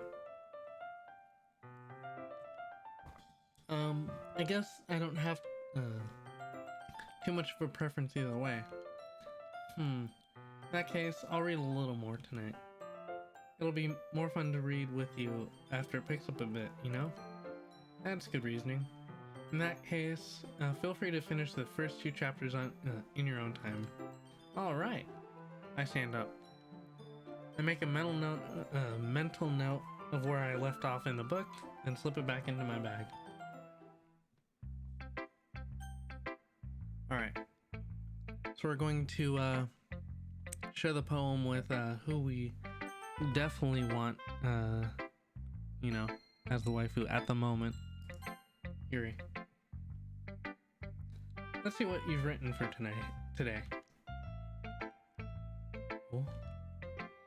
Yuri stares at the poem with a surprised expression on her face. Do you like it? Velocinator, how did you pick up on this so quickly? Just yesterday I was telling you the kinds of techniques worth practicing. Maybe that's why. You did a good job in explaining. I really wanted to try giving it more imagery. Yuri visibly swallows. That didn't work, chat. I'm sorry. Even her hands appear sweaty. Monka is. I'm not used to this. Well. Used to what? I don't know. It's fine. Take your time. Yuri breathes and collects her thoughts. I know that Yuri likes to think before she speaks, so I offer that patience to her. Yeah. Just being appreciated like this, I guess. Yo, phone, go to sleep. It probably sounds really stupid, but seeing someone motivated by my writing, it just makes me really happy. Are you saying you've never shared your writing before? Yuri nods. Really, I don't believe it. I really only write for myself. And besides, people would just laugh at me. Do you really think that? Again, Yuri nods. Huh. Even your close friends? Yuri doesn't respond to that. I wonder why. Anyway, do you want to share the poem you wrote today? Yeah, I do. If it's with you. Oh my god, this one's longer. The Raccoon. It happened in the dead of night while I was slicing bread for a guilty snack. My attention was caught by the scuttering of a raccoon outside my window. That was, I believe, the first time I noticed my strange tendencies as an unordinary human. I gave the raccoon a piece of bread, my subconscious well aware of the consequences. Well aware that a raccoon that is fed will always come back for more. The enticing beauty of my cutting knife was the symptom. The bread, my hungry curiosity. The raccoon, an urge. The moon increments its phase and reflects that much more light off my cutting knife. The very same light that glistens in the eyes of my raccoon friend. I slice the bread, fresh and soft. The raccoon becomes excited. Hang on.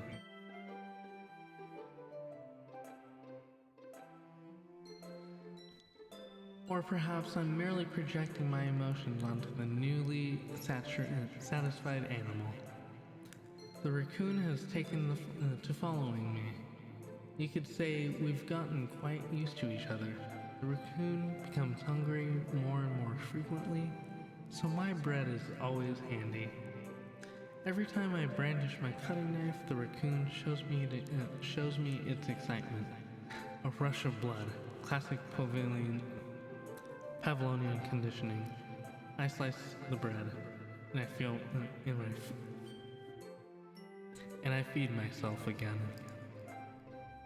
I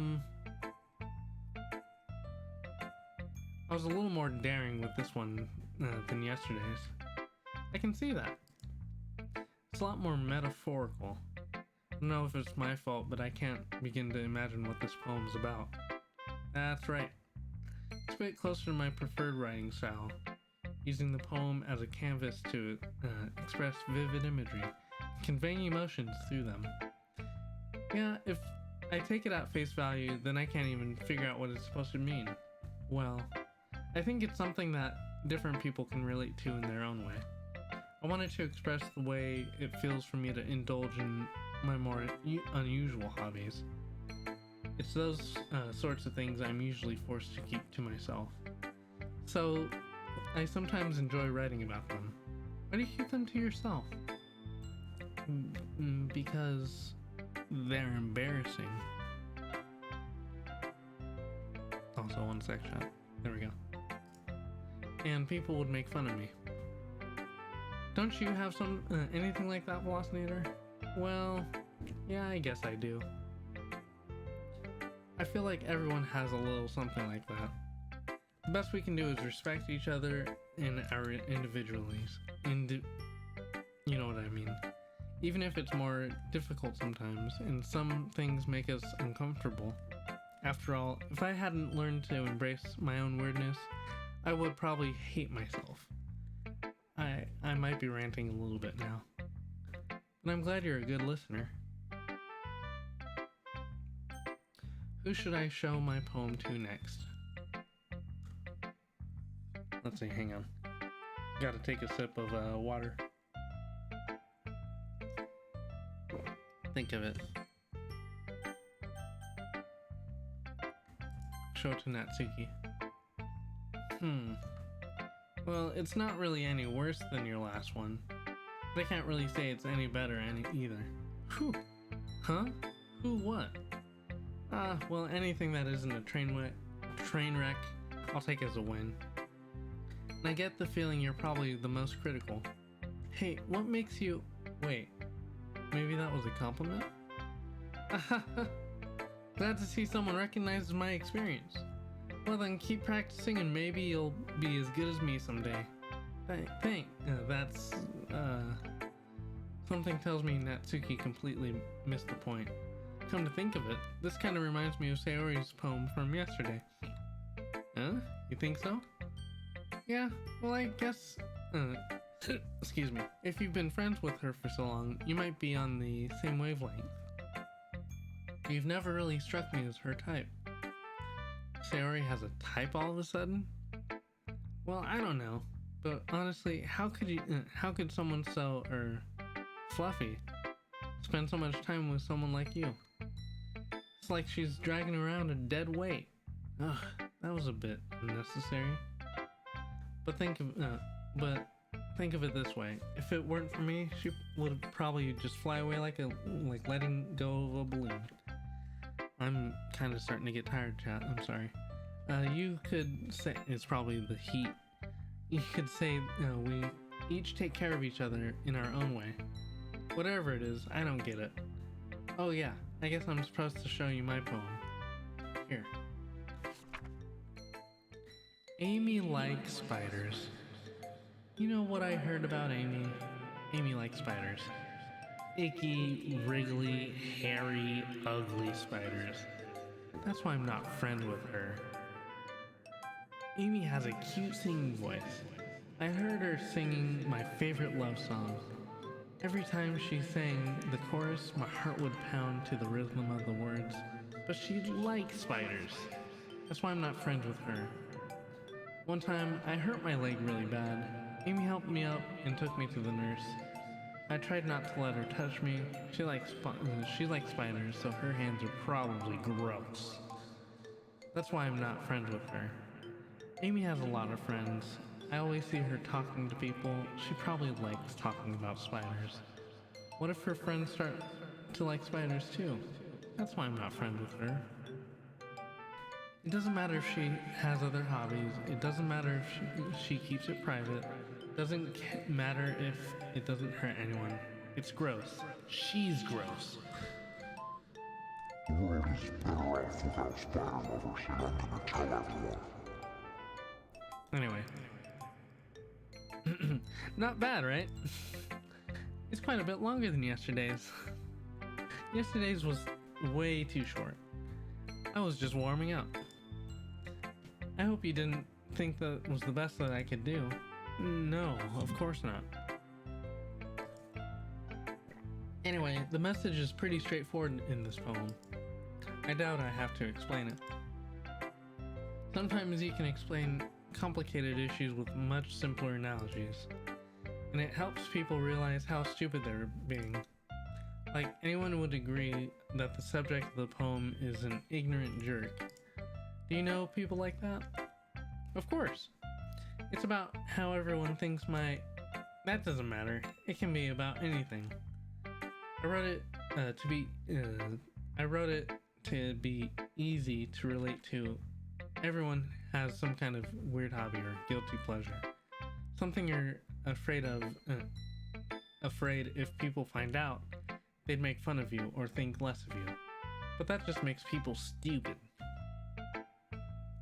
Who cares if someone likes, who cares what someone likes, as long as they're not hurting anyone and it makes them happy? I think people really need to learn to respect others for liking weird things. Huh, that's funny. Yuri wrote about something similar today. Huh? Did you say Yuri? Yeah.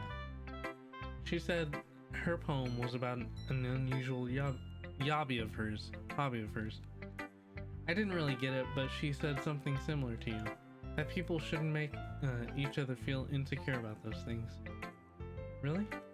Well, I mean, Yuri's pretty weird, so I wouldn't doubt that she has some weird hobbies. Not that there's anything wrong with that. It's not like I would judge her or anything. Natsuki has trouble finding words. I guess I should try to not be so mean to her.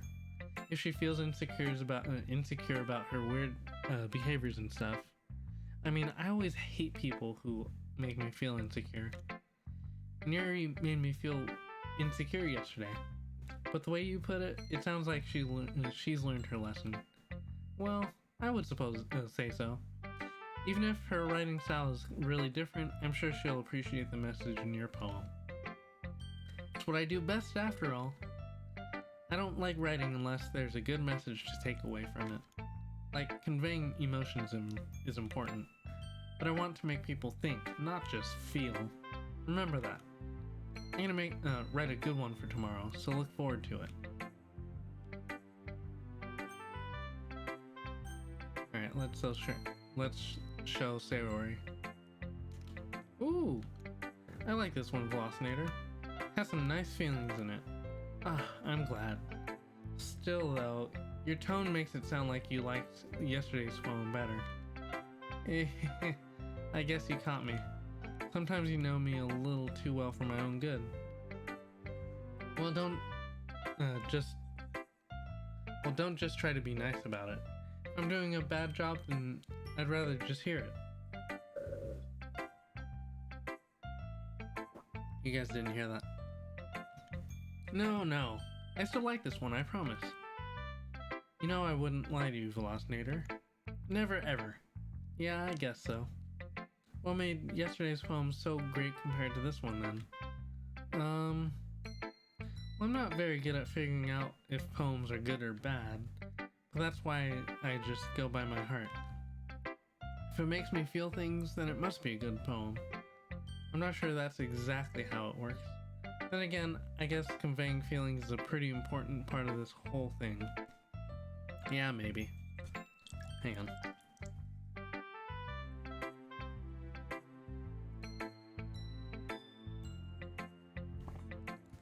Honestly, I don't even know what kind of writing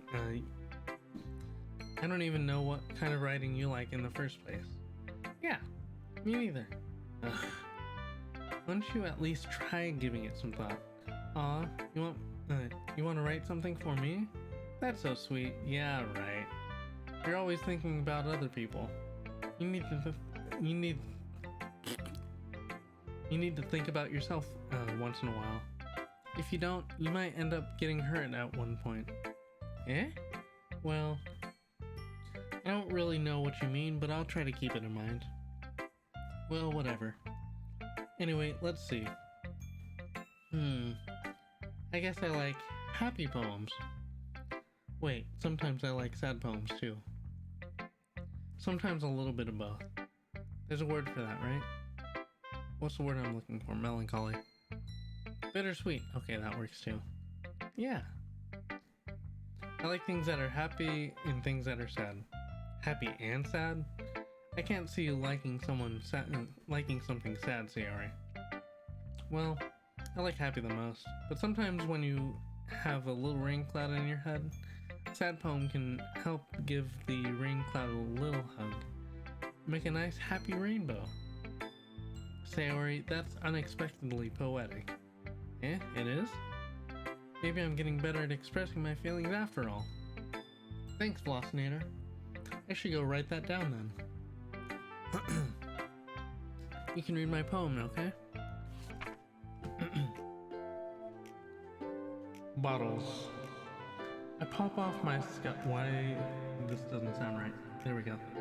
I pop off my scalp like the lid of a cookie jar. It's the secret place where I keep all my dreams.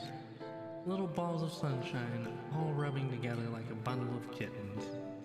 I reach inside with my thumb and forefinger and pluck one out. It's warm and tingly. But there's no time to waste. I put it in a bottle to keep it safe. And I put the bottle on the shelf with all the other bottles. Happy thoughts, happy thoughts, happy thoughts in a bottle, all in a row. My collection makes me lots of friends. Each bottle is starlight to make amends. Sometimes my friend feels a certain way. Down comes a bottle to save the day. Night after night, more dreams. Friend after friend, more bottles. Deeper and deeper my fingers go, like exploring a dark cave, discovering the secrets hiding in the nooks and crannies. Digging and digging, scraping and scraping. Holy crap, this one's long. I blow dust off my bottle caps. It doesn't feel like time elapsed. My empty shelf could use some more. My friend looked through my locked front door. Finally, all done, I open up and in come my friends. In they come in such a hurry. Do they want my bottles that much? I frantically pull them from the shelf, one after another, holding them out to each and every friend, each and every bottle. But every time I let one go, it shatters against the tile between my feet. Happy thoughts, happy thoughts, happy thoughts in shards all over the floor. They were supposed to be from my friends who aren't smiling. They're all shouting, pleading, something. But all I hear is echo, echo, echo, echo, echo inside my head.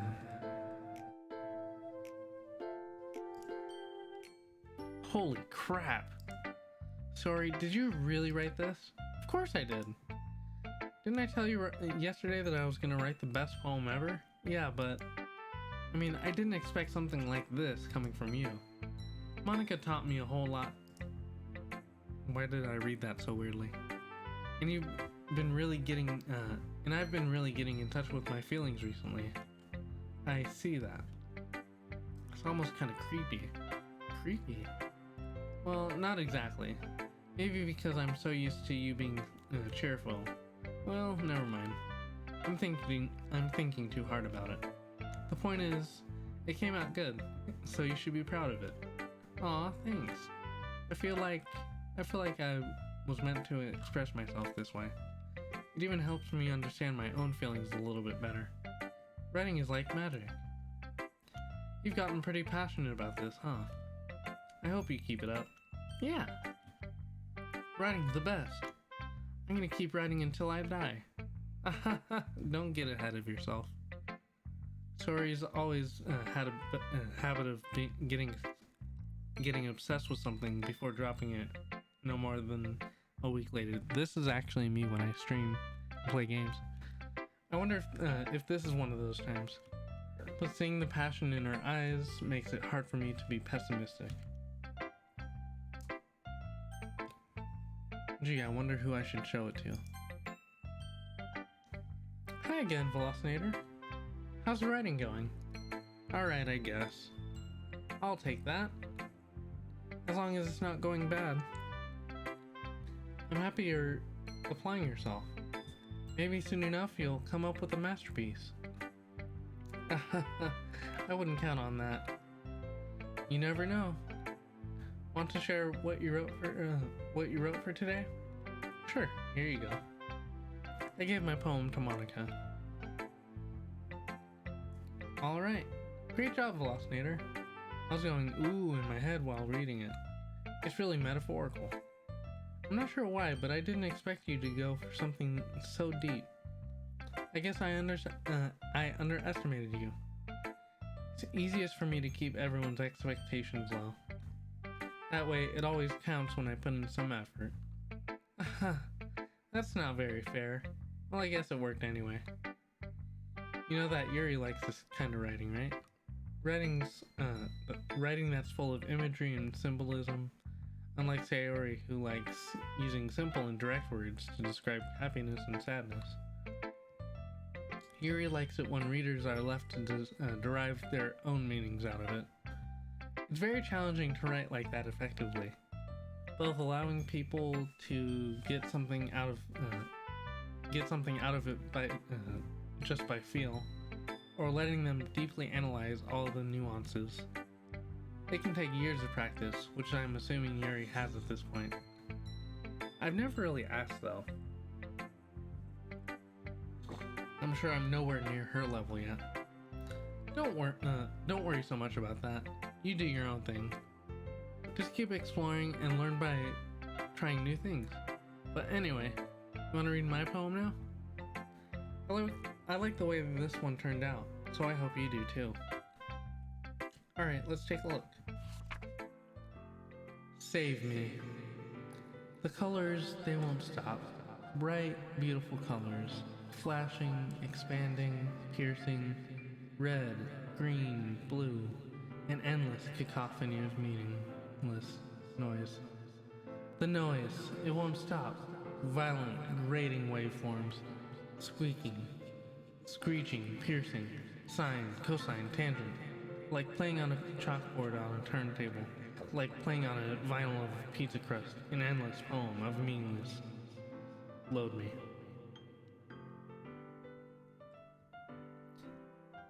This last line is,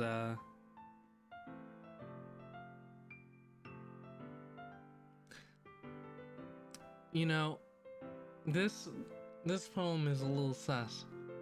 It just, I'm not sure what it is, but it just seems a little sussy.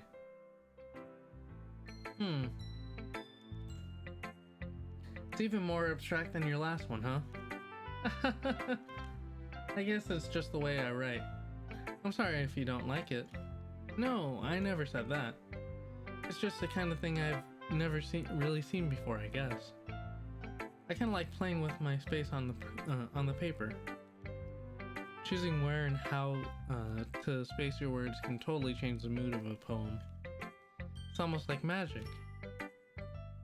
The way I wrote the lines really short makes it feel like they're trying to speak over the noise.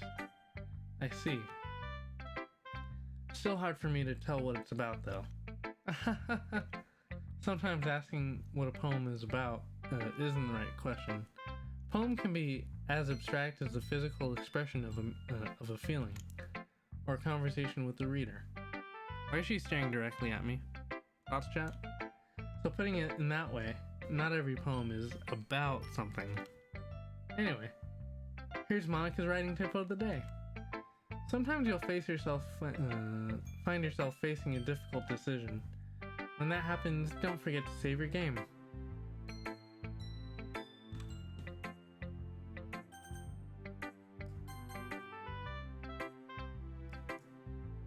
Got it, Monica. You'll never know when you might change your mind. Or when something unexpected may happen. Hey chat. Wait, is this tip even about writing? What am I even talking about? That's my advice for today. Thanks for listening. Okay, everyone. We're all done reading each other's poems, right? I have something extra planned for today, so if everyone could just come sit at the front of the room. This is about the festival. Well, sort of. Ugh. Do we really have to do something for the festival? It's not like we can put together anything good in a few days. They're holding hands. Look at that, chat. They're holding hands. Well, you can't see it really. We'll just end up embarrassing ourselves instead of getting any new members. That's a concern of mine as well. I don't really do well with last-minute preparations. Don't worry so much. We're going to keep it simple, okay? We won't need much more than a few decorations. Excuse me. Sayori has been working on posters, and I've designed some pamphlets we can give out during the event. Okay, that's great and all, but that doesn't tell us what we're actually going to do. Oh my god. That doesn't tell us what we're actually going to be doing for the event. Ah, sorry. I thought you had heard about it already. We're going to be performing. Yeah, look at them. They hold hands. Performing? Monica. Yeah, we're going to be having a poetry performance. Each one of us is going to choose a poem and recite during the event. But the cool part is, we're also going to let anyone else come up and recite poems too. So he's putting all the posters in case anyone wants to prepare ahead of time. How's it going, Kaz? What up?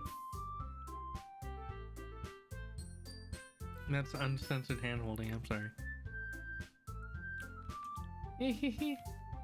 Sorry, who's been coloring a poster holds it up for us to see? Are you kidding me, Monica? You didn't already start putting these posters up, did you? Well, I did. Do you really think it's that bad of an idea? Well, no. It's not a bad idea. But I didn't sign up for this, you know? There's no way I'm going to be performing in front of a group of people like that. I agree with Natsuki. I could never in my life do anything like that. Imagining it, Yuri shakes her head in fear. Guys, no, Sayori. I understand where they're coming from. I need some more water. Remembering that, this madman uncensored hand. Yep. Remember that Natsuki and Yuri have never shaped their poems with anyone, with shared their poems with anyone until just a couple of days ago. It's a lot to ask them to recite their poems out loud to a whole room full of people. I guess I kind of overlooked that, so I'm sorry. But I still think we should give it our best. We're the only ones responsible for the fate of this club. If we start the event and each put on a good performance, then it will inspire others to do the same. And the more people who perform, the better we'll be able to show everyone what literature's all about. Yeah, it's all about expressing your feelings, being intimate with yourself, finding new horizons, and having fun. That's right. And it's those reasons that we're all in this club today. Don't you want to share that with others? To inspire them to find the same feelings that brought you here in the first place? I know you do. I know we all do. And if all it takes is standing in front of a room for 2 minutes and reciting a poem, then I know you can do it. Natsuki and Yuri remain silent. Sayori looks worried. I guess that leaves me no choice. I agree.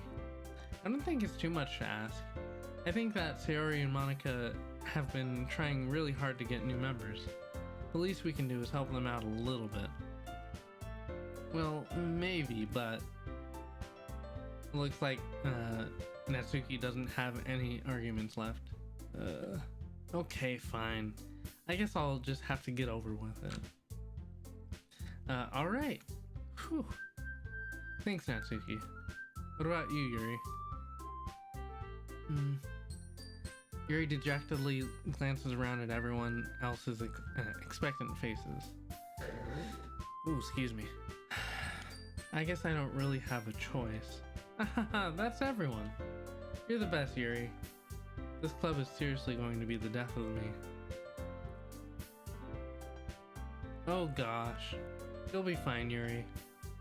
But anyway, let's move on to the main event. I want each of you to choose a poem of yours. We're going to practice reciting them in front of each other. No way! Monica, this is all too sudden. Well, if you can't recite your poem in front of the club, how do you expect to do it in front of strangers?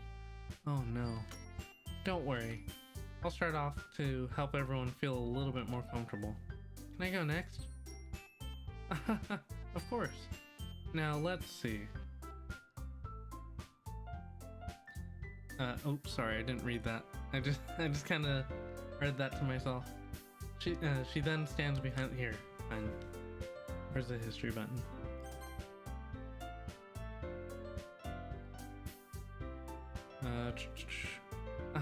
Of course.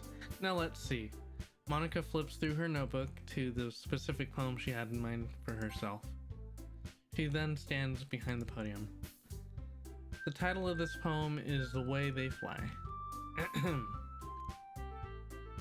Monica begins reciting her poem. Her clear, confident voice fills the room. More than that, her inflection is pristine. She knows exactly how to apply emotion behind each line that she recites, bringing the words to life. Is this something she's done before, or is she simply a natural? I glance around me. Everyone has their eyes on Monica. Sayori looks amazed.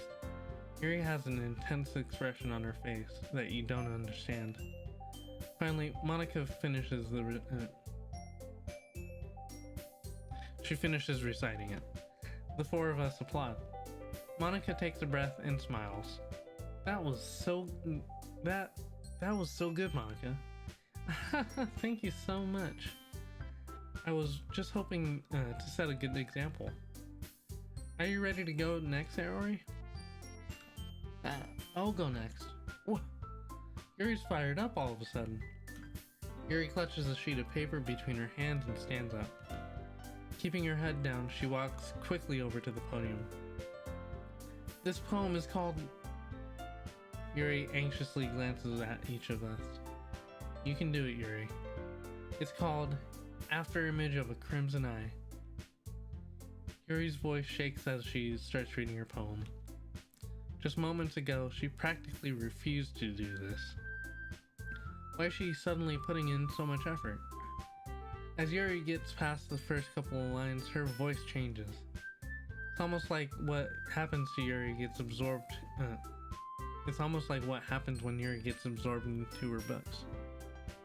Yeah, that's what I said. Her quivering words transform into the sharp syllables of a fierce and confident woman. The poem is full of twists and turns in its structure that she enunciates with perfect timing. Yes. This must be a rare glimpse into the whirling fire Yuri keeps concealed inside of her head. Suddenly, she's finished. Everyone is stunned.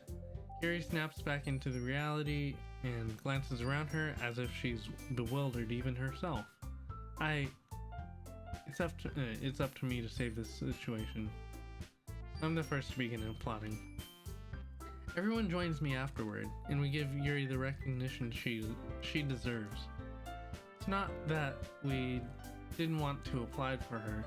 We were caught so off guard that we must have forgotten. As we applaud, Yuri holds the poem to her chest and rushes back to her seat. Yuri, that was really good. Thank you for sharing. Looks like Yuri is down for the count. Excuse me, sorry. Okay, I guess I'm next then. Sayori hops out of her chair and cheerfully walks over to the podium. This one is called My Meadow. Ha. Sorry, I giggled. Sayori. It's a lot harder than I thought. How'd you guys do it so easily? Try not to think of it like you're reciting to other people. Imagine like you're reciting it to yourself, like in front of a mirror or in front of your own head.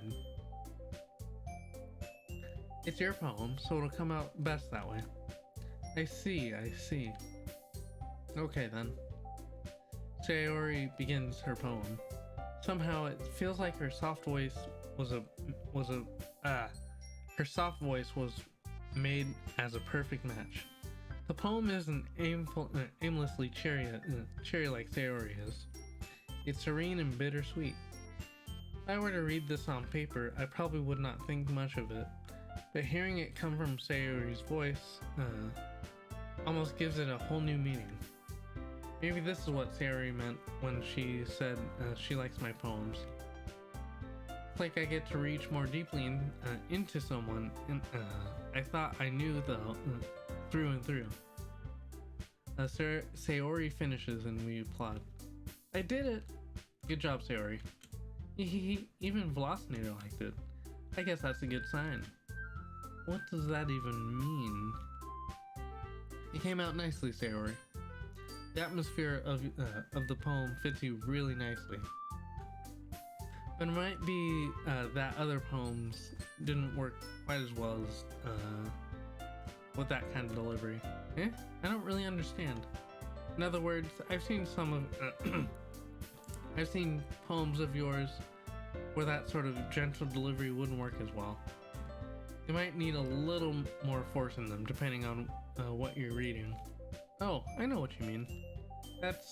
Well, I've been practicing that kind of thing. It's just embarrassing to do in front of everyone. The next time, I'm going to make you pick a poem that challenges you a little more. We don't have much time before the festival, you know. Okay. Now, who's next? Natsuki? Don't make me go before Velocinator. It's not like I can compare to you guys anyway. Might as well let Velocinator lower everyone's standards a little before I have to go do it. Natsuki, it's fine. I might as well get it over with. It's not like I have much of a selection of what to read. I'll just have to go with what I wrote for today.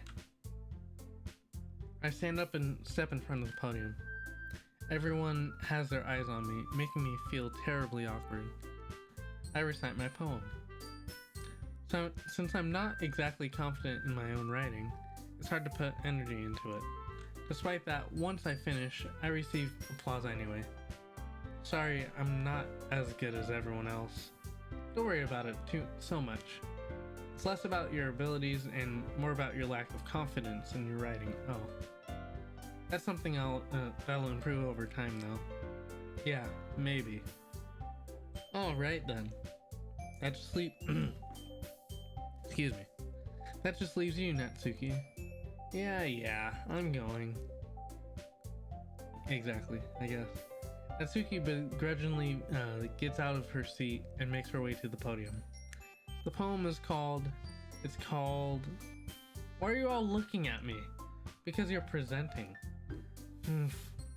Anyway, the poem is called Jump. Natsuki takes a breath. When she starts reciting her poem, her sour attitude disappears a little. While she's still a little unenthused, her poem has a rhythm and a rhyme to it. It's Natsuki's trademark style, and it works surprisingly well when spoken out loud. The words feel like they bounce up and down as if giving life to the poem. Natsuki finishes and everyone applauds. She huffs back to her seat. That wasn't so bad, was it? Easy for you to say. You better not make me do that again. Ah, well. Do you at least feel prepared enough to recite a poem in front of other people? I mean, doing it in front of other people will be way easier. I can put on whatever face I want for other people. But when it's just my friends, it's just embarrassing. That's a surprise, Natsuki. I think it would be the other way around for me. Well, that's just how it is, so... Well, I guess in that case, you won't have to worry much about for the festival. That said, I want to thank everyone for coming through. It might be hard, but I hope that you all have an idea of what it's like now. Make sure to pick a poem and get enough practice before the festival, okay? I'll be making pamphlets, so let me know ahead of time what you'll be reciting. Jeez. I should probably find some other poems to recite instead. That's fine too. It doesn't have to be your own. I'm already pleasantly surprised that you're putting in all this effort for the club. It makes me really happy. Oh yeah, no problem. Okay, everyone. I think that's about it for today. I know the festival is coming up, but let's try to write poems for tomorrow as well. It's been working out really nicely so far, so I'd like to continue that. As for the festival, we'll finish planning tomorrow, and then we'll have the weekend to prepare. Monday's the big day. I can't wait. I can do this. I can do that. This. Alright. I stand up. There's no way I'll be able to find the same enthusiasm as Sayori and Monica, but I'll do my best to get through it. It's for the sake of the club, and impressing Monica. Then I'll have to do my best. Ready to go, Sayori? Yep. Look at you two, always going home together like that. It's kind of adorable, isn't it? Hehehe. Jeez, guys. How's it going? Welcome back. Don't make such a big deal out of it. It must be a little nice, though. Well... how am I supposed to respond to that? It's okay, Velocinator. You don't have to say it. Whatever. Let's go already. How long have I been live? Holy shit, almost 3 hours. Well, I walk home with Sayori once more. Even though it's been a few days, a lot of things have already changed. But today, Sayori's being a little quieter than usual on the way home. Hey, Sayori. Sorry, I was spacing out. Ah, no wonder. I was thinking about something from earlier. I like how we get to, Sayori fumbles with her words. So let's just say that one day Yuri asked to walk home with you. Huh? What would you do? What kind of question is that? Kind of putting me on the spot here. Well, uh-oh. Hey chat.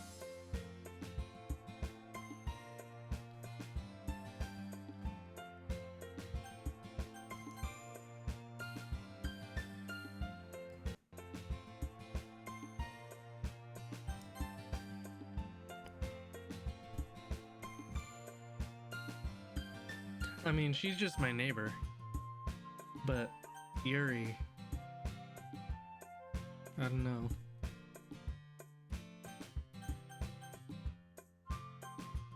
Let's try this one first, I guess. Sayori, you really think I would ditch you for Yuri? Ah, she's just a neighbor. But she's so beautiful and smart. Jeez. I already see her in the club every day. Besides, you always seem to really like coming home together. I wouldn't want to ruin it for you. You're so silly, Velocinator. You think about me too much sometimes. Yuri would deserve it if she wanted it, so... Sayori, I've already made up my mind.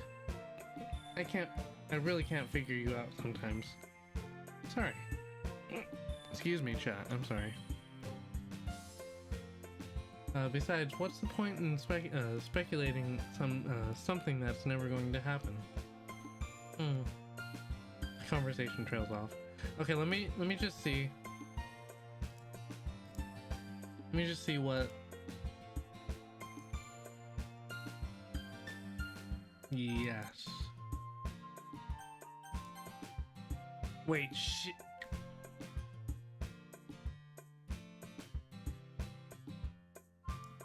The conversation trails off. It's kind of a weird thing for Sayori to care about so much about. I meant to click load. But I want to respect her and keep her happy too. Then again, the festival's only a few days away. No, I did. I oversaved. But the save and load buttons are right next to each other, and when I click save, it only gives you the option to do that. Yeah, it's fine. Who knows what'll happen that time? Like, I might be able to like fast forward maybe, but okay.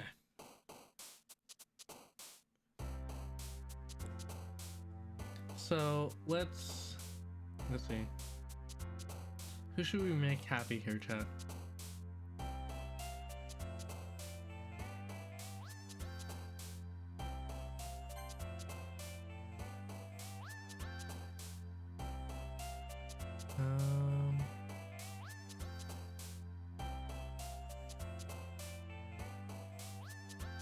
Yeah. Let's see. So she likes happy and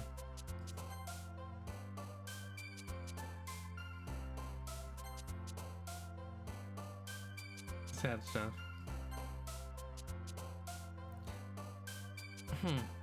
Interesting. Pain? Yeah.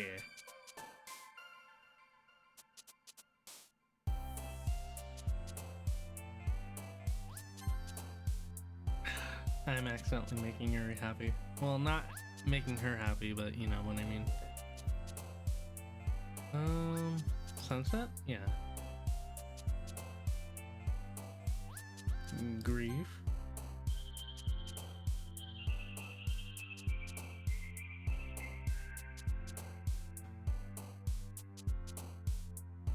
Misery.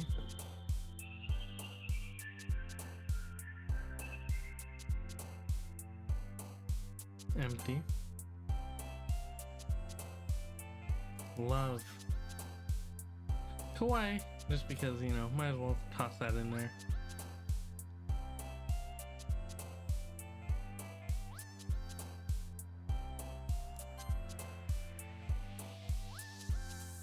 Alone. Alone. Alone.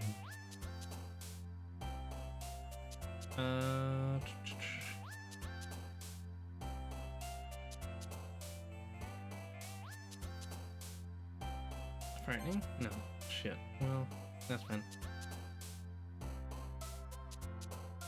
Happiness. Unstable. Oh.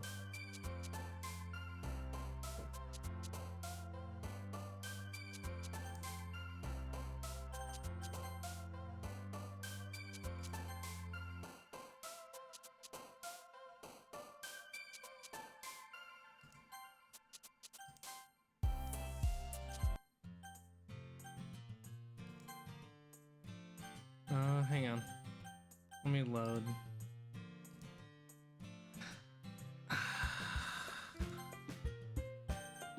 Pain. Okay, that's fine.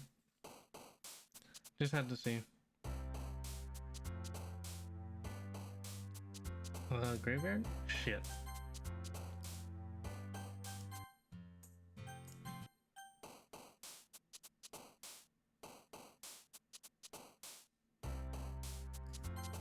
Peaceful. Empty. Misery.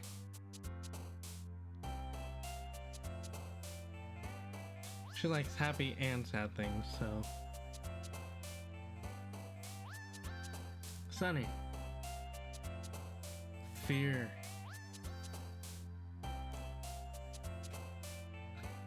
Smile. Anxiety. Ooh, well, that's fine. Misfortune. Dance? Yeah. Cry. Joy.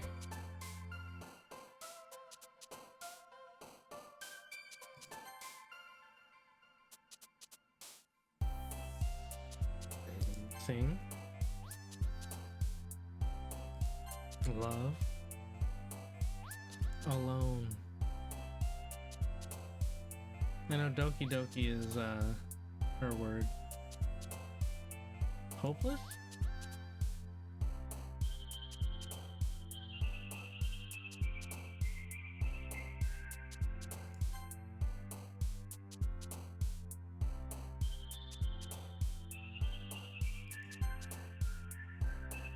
It's kind of weird that hers is hopelessness and hers is like hope.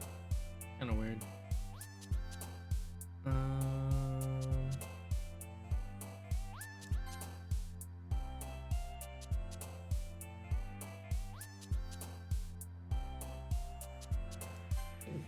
That's fine. That's pretty good. Oh man. I'm the last one here again. Don't worry, I just walked in too. Are you practicing piano again? Yeah. Hahaha. You must have a lot of determination. Starting this club and now picking up piano? Well, maybe not determination, but I guess passion. Remember that the club wouldn't be here if it weren't for all of us. And I'm super happy that you're willing to help out at the festival too. Ah, I can't wait for the festival. It's gonna be great. Eh? Weren't you complaining about it just yesterday, Natsuki? Well, yeah, but I'm not talking about our part of the festival.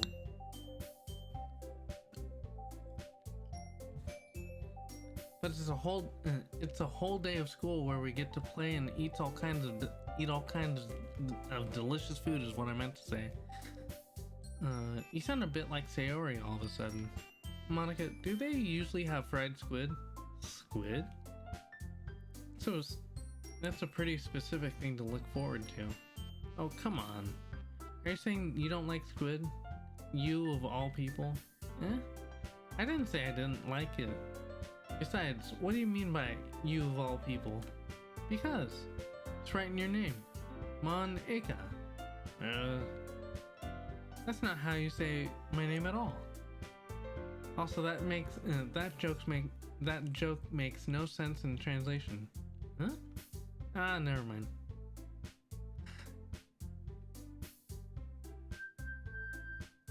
Oh, shit. So, you know, Ina. from, I'm not sure if anyone actually does know, but Ina from Hololive. Ika, I think, is like loose pairing. Of course, this game came before Ina came, like, actually was a VTuber, so you know. Let's just focus on our own event for now, okay? Fine. Your reactions aren't as fun as Yuri's or Sayori's anyway. Excuse me. Where is Sayori anyway? Oh, there you are. Sayori is sitting at a desk in the corner of the room, looking down at nothing. I walk over to her. Hey, Sayori. I wave my hand in front of her face. Eh? You're spacing out again. Sorry. Don't mind me.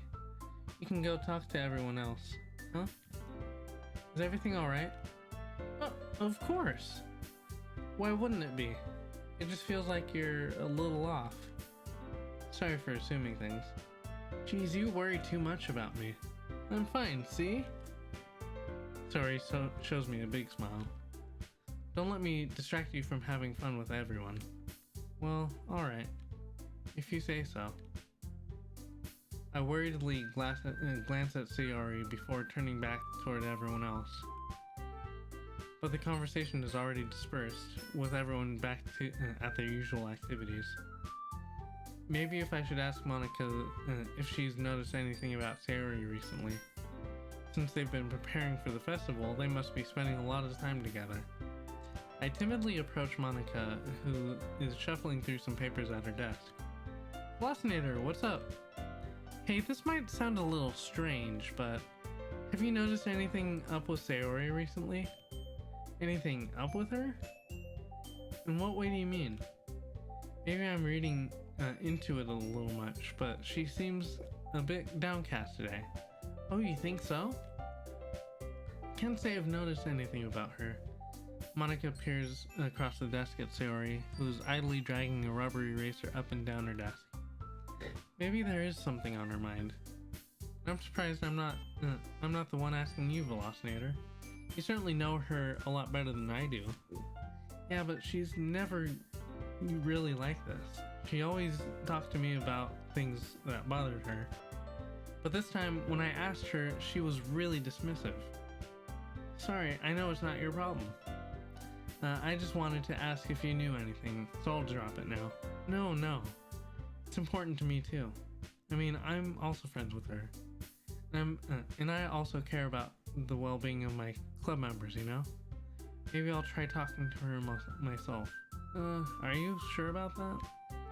She seemed like she wanted to be left alone. Are you sure?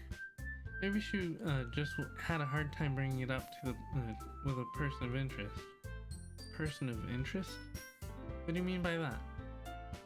I'm saying that maybe the thing on her mind is you, Velocinator. Me? How on earth would you come to that conclusion? Well, probably shouldn't say too much, but Sayori talks about you more than anything else, you know? Eh? She's been so much happier ever since you've joined the club. It's like an extra light was turned on inside of her. What? No way.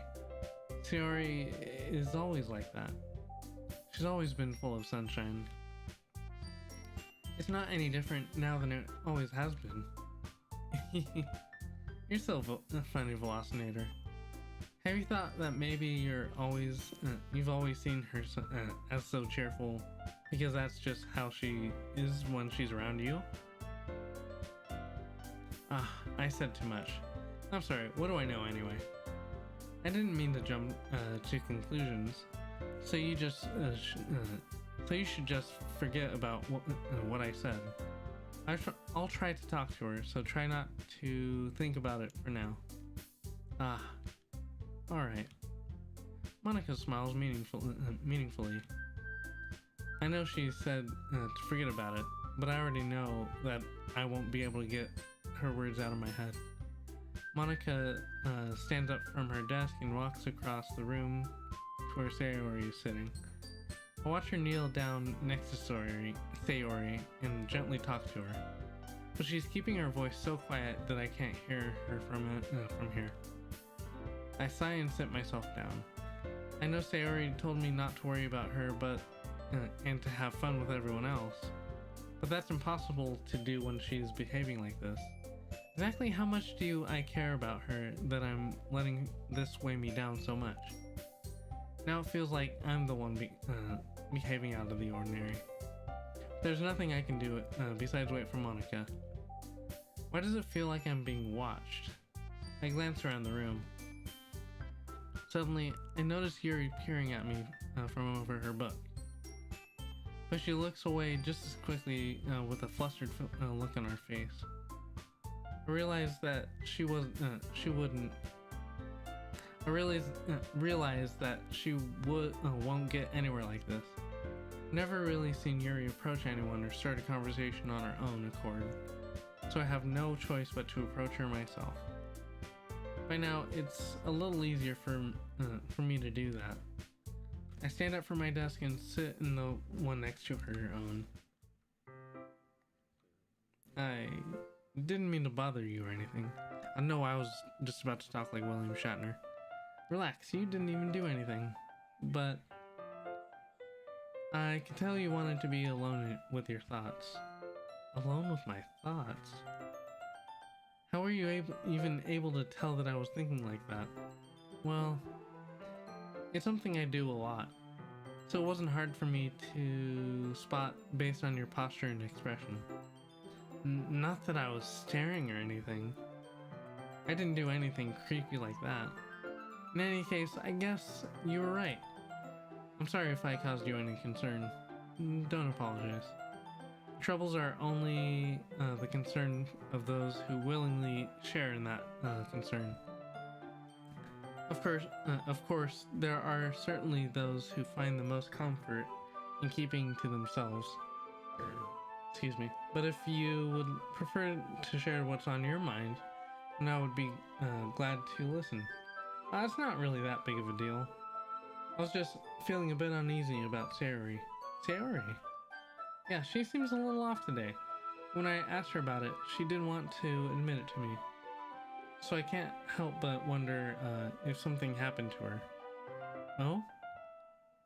That's quite romantic. Huh? Sorry. I didn't mean to say something stupid.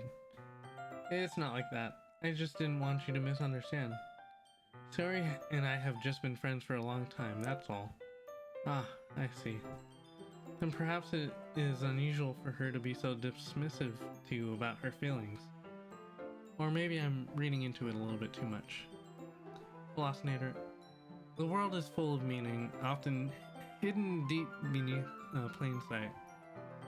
There are many untold mysteries behind every person, no matter how well you may know them.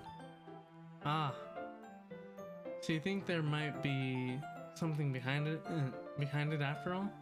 I think that Sayori is just a very complex person.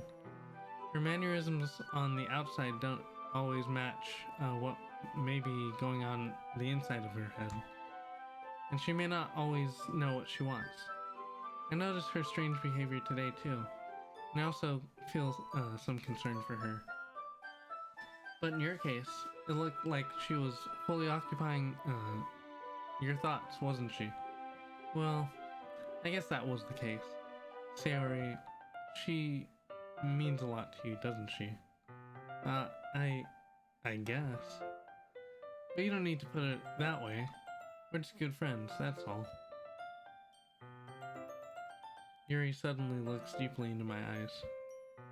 Her expression is gentle and curious, as if she was searching for something.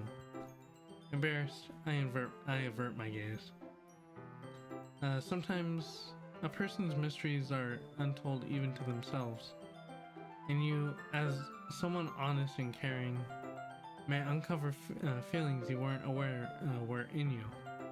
That is, I think that should be a very fortunate person to have you feel the way about her. I can't talk, chat. Yuri, you're giving me too much credit. I'm a pretty simple guy, so I think I'm pretty good at understanding my own feelings. I'm not nearly as sophisticated as you. Uh, that's not a compliment, is it? It is what it is. Anyway, as long as we're here, why don't we do some reading? Well, as long as you're okay with it. Yeah. I should be taking my mind off this whole thing anyway.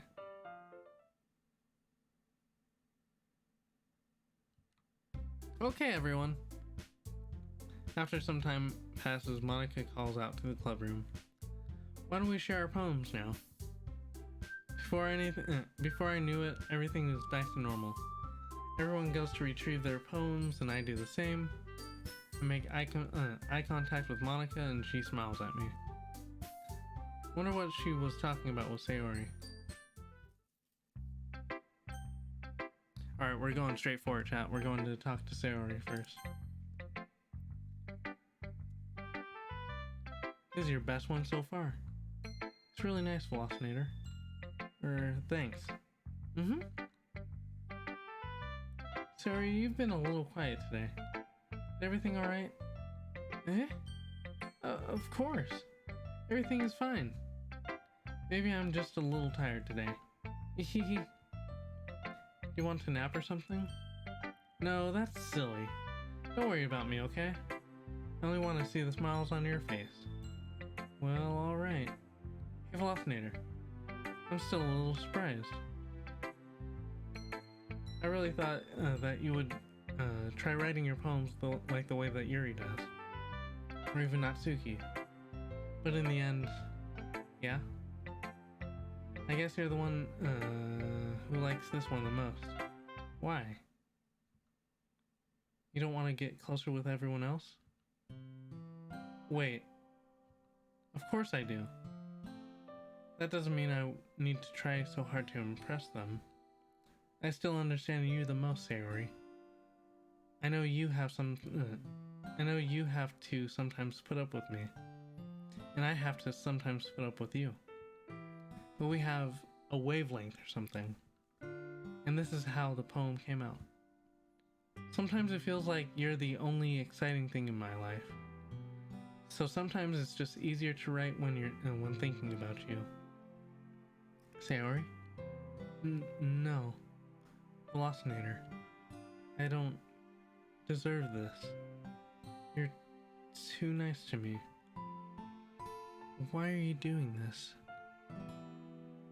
Sayori has trouble keeping her voice steady all of a sudden. If you have fun with everyone else instead, this would be so much easier. Sayori. I glance around the room to make sure no one has noticed this. Sayori. I've probably never said this before, but I don't understand what you're feeling right now. Tell me what will cheer you up. Sayori shakes her head. She sniffles and keeps shaking her head. Finally, she gathers herself and puts on a smile. It's nothing, Velocinator. It's just a little rain cloud. I'm sorry you had to see that. I promise it won't happen again. Just smiles from everyone, okay? That's all that matters. Go play with everyone else. I'm gonna go home a little bit early today. Sayori. Tell Monica I wasn't feeling well, okay? I'll see you tomorrow. Before I can say anything else, Sayori cheerfully walks out of the classroom, humming to herself.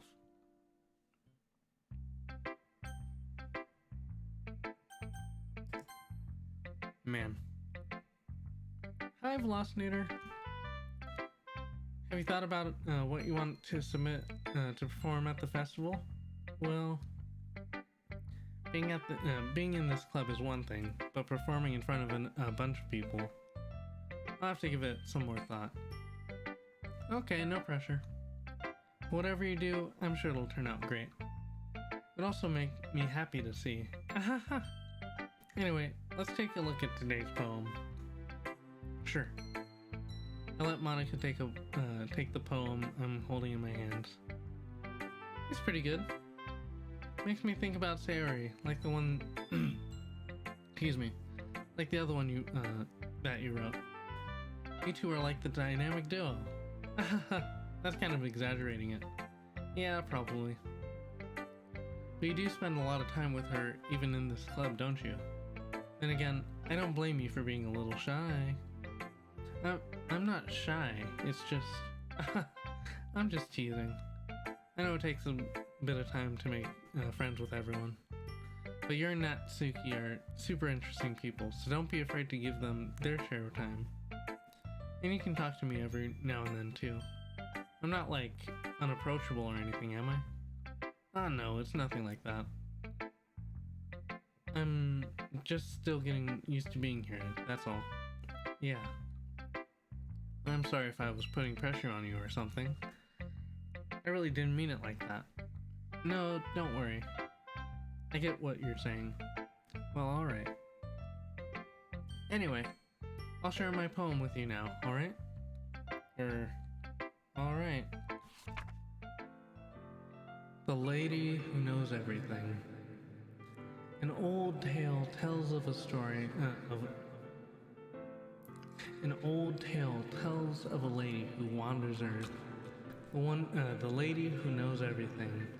A beautiful lady who has found every answer, all meaning, all purpose, and all that was ever sought. And here I am, a feather, lost adrift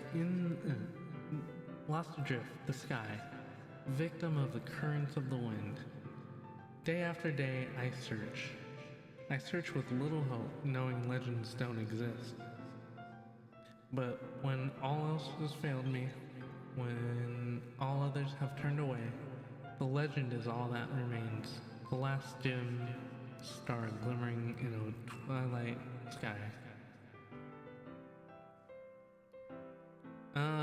Twilight, I'm not sure if that was on purpose or not. Anyway, until one day the wind ceases to blow, I fall, and I fall, and fall even more.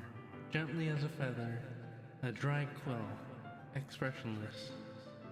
But a hand catches me between the thumb and forefinger, the hand of a beautiful lady. I look at her eyes and find no end to her gaze. The lady who knows everything, knows what I'm thinking. Before I speak, she responds in a hollow voice. I have found every answer, all of which amount to nothing. There is no meaning, there is no purpose, and we seek only the impossible. I am not your legend. Your legend does not exist. And with a breath, she blows me back afloat, and I pick up a gust of wind. You know, I feel like learning and looking for answers are the sorts of things that give life meaning. Not to get too philosophical or anything. But it was kind of on my mind, so that's what I wrote about. I see. Never really put much thought into it. In a way, it's almost paradoxical, because if we had all the answers, wouldn't the world start to lose its meaning? You know, there's one thing that I noticed. Seems like everyone in the club prefers writing about things that are more sad than happy. Are you surprised? I mean, if everything was okay, we wouldn't really have anything to write about, would we? Humans aren't two-dimensional creatures.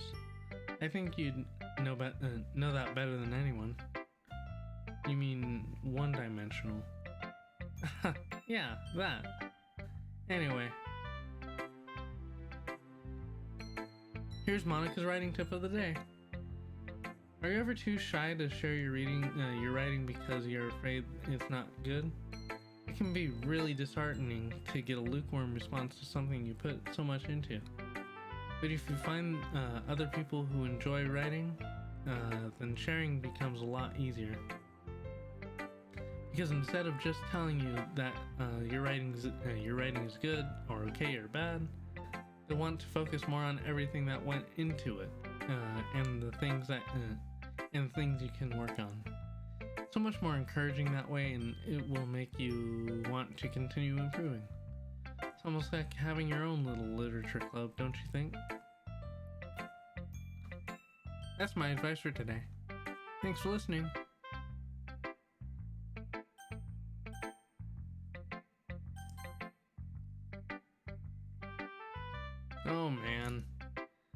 seriously a step backwards. Eh?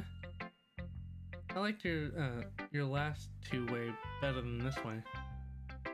Oh, way better than this one. I mean, I guess I can't be mad at you for trying different things. As long as you're not trying to impress Yuri or anything like that. Gross. Okay. Like you said, I'm allowed to try new things. Why are you so emotionally invested in my poems anyway? Isn't that more of a compliment to me? Eh? No, gross. It's not like I care. It's just that one of us in this club has to make sure you're not slacking off. Slacker. Really? Well, what if you ended up, just scaring me anyway? That's, it's not like you would actually actually do that. Yeah, you're right.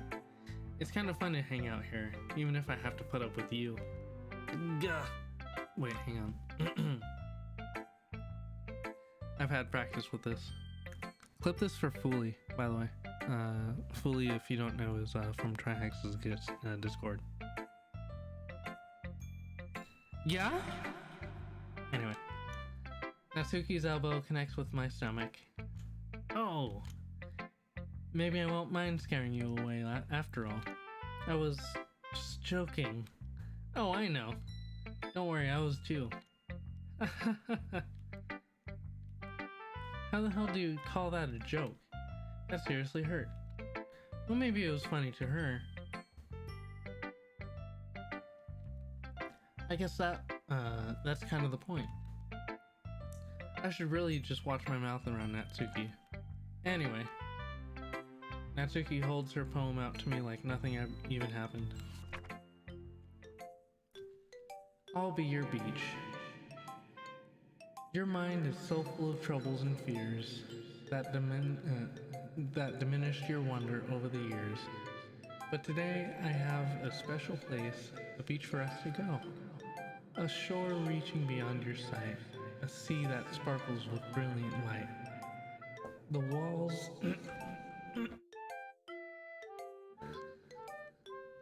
in your mind will melt away before the sunny glow. I'll be the beach that washes your worries away. I'll be the beach that you daydream about each day. I'll be the beach that makes your heart leap in a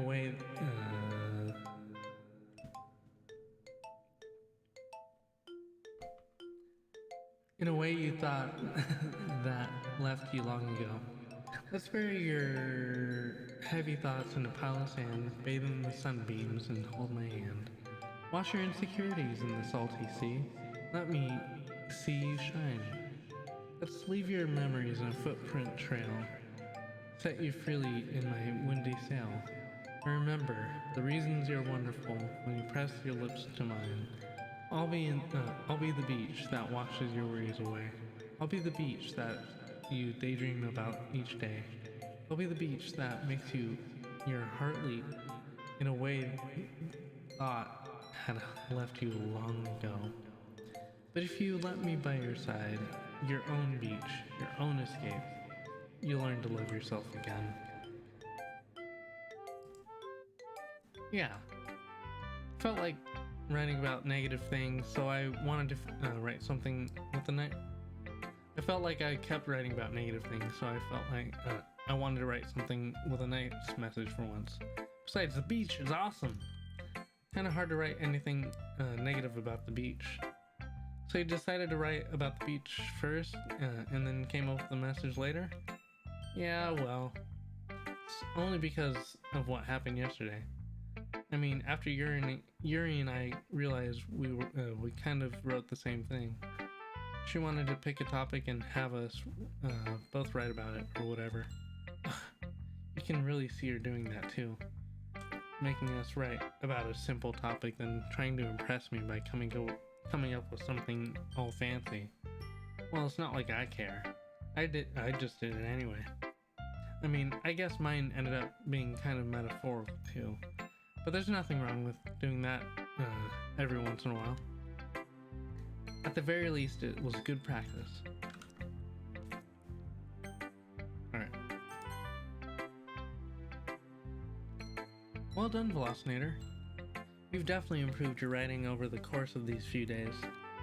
Has my advice been helpful to you? Yeah, definitely. I'm glad. Sharing our writing like this, it's a lot more fun and rewarding than I anticipated. I need to remember to thank Monica. I think we all felt a little awkward at first. Now it seems like everyone is enjoying sharing their writing and seeing what others think. I guess I can't really disagree. I was afraid this whole thing would be a chore, but it's a great way for me to spend some personal time with all the girls in the club. But it's been fun getting to know everyone in their writing. I guess doing some writing myself. Well, have you learned anything about yourself, Velocinator? Eh? Well, you know how I like to say that writing is a very personal way to get in touch with yourself. In the end, it doesn't matter if you're a good writer or a bad writer. And even my opinions are just opinions, you know? As always, I believe what's most important is exploring and discovering for yourself. Or discovering yourself is what I meant to say. That's comforting. I'm kind of afraid of disappointing you in some way or another. Eh? Why me? Well, you're always sophisticated with your writing and have the most advice to share. Is that so? Here thinks for a good minute. That must be terrible. Huh? For me to have become someone whose opinion is fearsome. How unlikable of me. Yuri. It's not as bad as you're making it sound in your head. I just meant that I respect your opinion. I see. I'm sorry that I always overthink and come to those sorts of conclusions. I'm just a little too used to it. Overthinking? Being disliked. Yuri. What am I saying?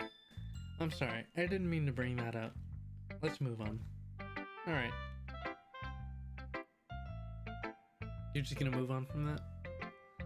Anyway, do you want to share your poem now? Okay. Here. Beach. A marvel millions of years in the making, where the womb of earth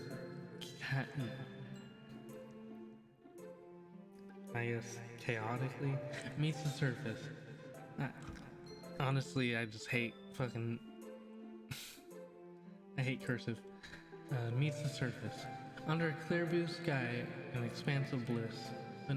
But beneath gray rolling clouds, an endless enigma. The easiest world to get lost in is one where everything can be found. One can only build a sandcastle where the sand is wet. But where the sand is wet, the tide comes. Will it gently lick your foundations until you give in? Or will a sudden wave send you crashing down in the blink of an eye? Either way, the outcome is the same, yet we still build sandcastles. I stand where foam wraps around my ankles, where my toes squash into the sand. The salty air is therapeutic. The breeze is gentle, yet powerful. I sink my toes into the ultimate boundary line, tempted by the foamy tendrils. Turn back, and I abandon my peace to erode at the shore. Drift forwards, and I return to earth forevermore. I'm aware that the beach is a kind of an inane thing to write about, but I did my best to take a metaphorical approach to it. Yeah, I know, Natsuki already told me about it. She did? She didn't say anything weird, did she? She just wanted us to write about the same topic again.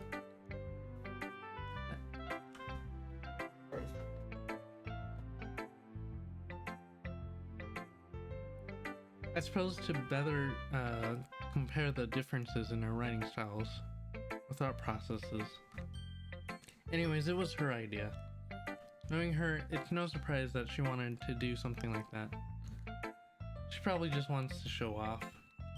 It's not like I have a particular interest in her writing style.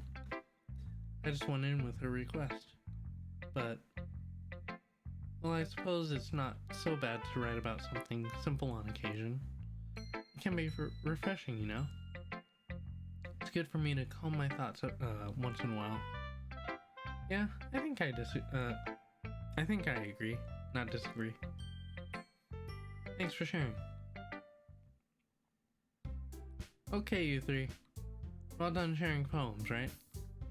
Why don't we start figuring out... Hold on a second. Is it just me, or did you say something strange right now? Wait. Huh? Something did sound a bit unusual. That's right. You deviated from your usual catchphrase when addressing the club. Catchphrase? I don't have a catchphrase. Jeez. Why is the mood so weird today? Look, even Yuri isn't immune to it. Stagnating air is common foreshadowing that something terrible is about to happen. Hey chat, is there anyone in chat right now? Can I get a smile in chat if you're in chat? In your books, maybe. I'm scared, chat. Look, smile. Ah, perfect. Look, the only thing different is that Sayori isn't here. Ah, seems you're right. Sayori always helps lighten the mood a little bit, doesn't she? It's almost like everyone's balance is thrown off a little when she's not around. Where the heck did she run off to anyway? Thought she just went to pee. Oh. Natsuki, please show some decency. Oh, come on. Ah, she actually wasn't feeling too well and went home early. Is that so? I hope she's alright. Seriously? Of all the times to not go home with her, you pick the time she's not feeling well? So much for you two being all lovey-dovey. Ah, no. First of all, stop misunderstanding my friendship with Sayori. And second, she's kind of been avoiding me all day, so I didn't want to force it. Oh? That curious expression coming from Yuri of all people? Calm down, guys. I talked to her earlier and everything is fine. What did she say? Anyway, we need to figure out, so she's just gonna... Anyway, we need to figure out the rest of the festival preparation, so let's decide what everyone will be doing this weekend. I already know what I'm doing. That's right. Natsuki will be making cupcakes. But we might need a lot of them, in different flavors. Can you handle that all by yourself, Natsuki? Challenge accepted, she did the meme chat. And as for myself, I'm going to be printing and assembling all the poetry pamphlets. Sari will be helping me design them. And as for Yuri, you can, guys, can you help me come up with something for Yuri? I'm useless. No, that's not it at all. I think there was a stagger for the no, but that's fine. You're the most talented person here, you know?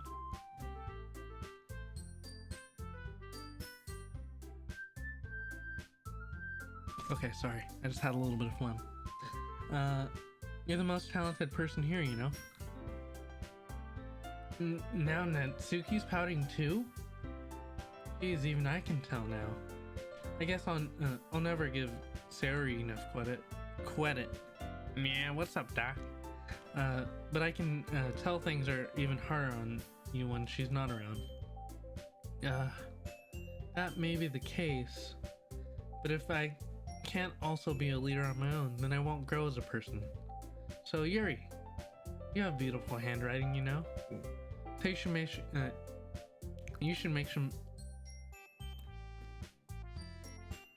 make some banners and decorations to help set the atmosphere. Atmosphere? About that.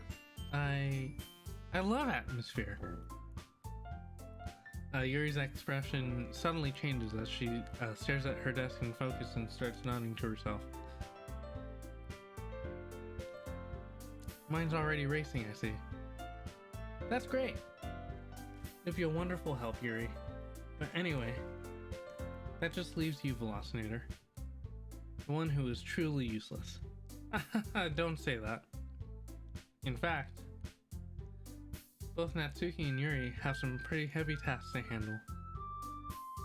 It would probably go a long way to give one of them a hand. You could always help me out as well. I would really appreciate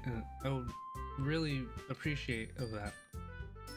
I would be really appreciative of that. There we go. Ooh, my brain. That's... So Monica's suggesting I spend the weekend with one of my club members? How on earth are they going to respond to a suggestion like that? Okay, I'm gonna save here, and I'm not going to oversave on something. Since I already fucked up this save, I'm gonna save over this one. I suppose I wouldn't mind a little bit of help. Well, even if you know how to bake, there's always some dirty work I could give to you. It's not like Monica's going to give me a choice, and you shouldn't be sitting on your butt anyway. Natsuki tries to mumble a bunch of excuses like that. If I recall, Natsuki... Excuse me. You mentioned that you would like to handle the baking on your own?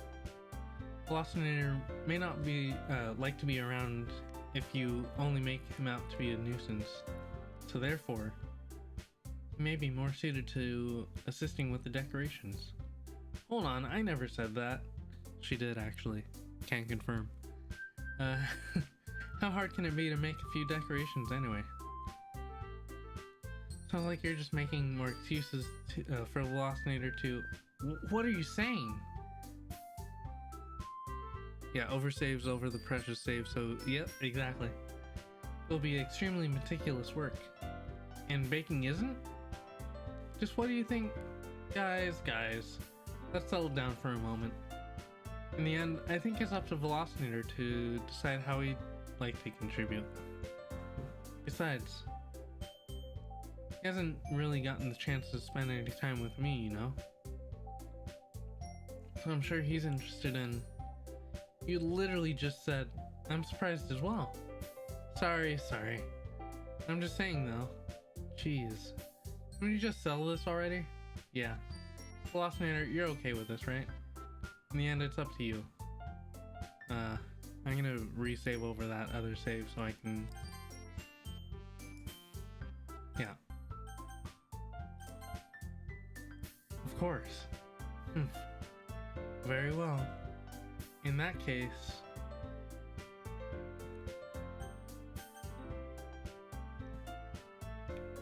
Hey chat.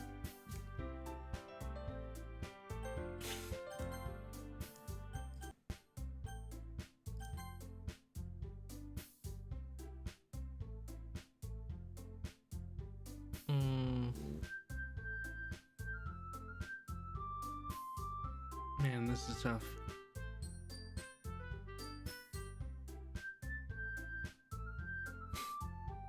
This is tough, chat.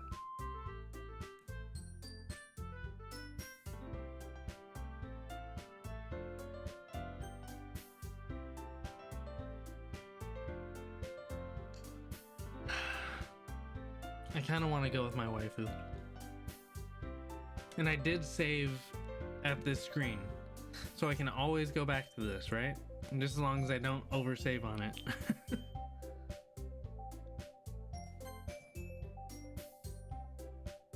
So I'm gonna pick Yuri. Well, I'll probably be most most useful helping out Yuri. Me? Are you serious? Why would you, Natsuki? I can already tell you're about to say something mean. No. I was just saying... She'll be helping Yuri then, Velocinator? Yeah. That's what I'm going to do. I'm glad. have a bad habit of overthinking these sorts of things. So I think your assistance will be very useful. That's great to hear. Natsuki, will you be able to handle the baking yourself? I mean, yeah. I already said I would be fine. So that's why I didn't pick Natsuki. She said she would be okay, you know? Okay. Everyone can tell that Natsuki is feeling a little sour. So, is that everything we needed to go over? Yeah, that should be about it. Are you guys excited? Well, excited may not be the right word, but I suppose I'm looking forward to it a little bit. Do you feel the same way, Velocinator? Me? I guess you can say I'm interested to see how it'll turn out. That's good enough for me. What about you, Natsuki? Natsuki, what? Why is everyone yelling at me? I didn't even do anything. No, that's not what I meant at all. Yuri anxiously glances between everyone in the room. I'm sorry for this. I don't really know why Velocinator picked me. And also, your cupcakes are the best cupcakes I've ever had. They go really well with my tea. Nothing that I do for the event will compare to that, so I get it. I'm kind of surprised though. Why? Well, I'm the one acting immature. I already know that. You're trying to cheer me up all of a sudden. And I know I'm not very good at it. I'm sorry if I said something bad. Natsuki isn't the only one surprised. Monica and I are also taken back by Yuri's words. When she already has trouble with words, trying to cheer someone up must be far out of her own comfort zone. But I begin to understand. Yuri was trying to sound like Sayori. Even if it didn't work perfectly, I can tell that she tried to say something Sayori would say at a time like this. Sorry, chat, my nose is like starting to, do a lot. Because Sayori always helps everyone smile and feel good about themselves. No, I kind of appreciated it. I'm sorry for making a big deal out of nothing. But I'm going to say this. You better bet that my cupcakes are going to be the best part of this whole event. I believe you. Yeah. Hope to see everyone doing their best. Well, with that, there's nothing more for today. So I guess that's time for us to head out. Alright, let's get out of here then. Everyone packs up their things. I start to follow Monica and Natsuki out of the door as they chat between each other. Yeah? I turn around. Sorry. I realized that I didn't have any way of contacting you this weekend. Oh, you're right. I can't believe that slipped my mind. Should I give you my phone number? I think that would be the best way, yes. Alright then. Yuri and I exchange phone numbers. Okay. And I'll be stopping by your house on Sunday. Huh? My house? Is that a problem? No, not at all. I just thought that I would be the one going to your house since I'm the one helping you. I suppose that makes more sense. But if you don't mind, I think I would prefer going to your house. Alright. In that case, it won't be a problem. I decided not to press Yuri for a reason. It's not like it should matter much either way, so I'll just need to make sure my room is clean. I hope I managed to make myself useful in some way. I'm not nearly as creative as you are. Don't underestimate yourself, Velocinator. I think that will make a very productive team. Even if you only chose me because you felt bad or something. Wait, you don't actually think that, do you? I don't know. It's difficult to come up with any other reason you might have chosen me. You're forgetting the one reason with the most common sense. You're fucking hot. No, I'm kidding. I choose to help you because that's what I want to do. But Yuri thinks to herself with an extremely tense expression. Yuri, you're overthinking this. You wanted me to point out when you're overthinking, right? I didn't realize. I'm telling you, I want to. That's all there is to it. Do you believe me?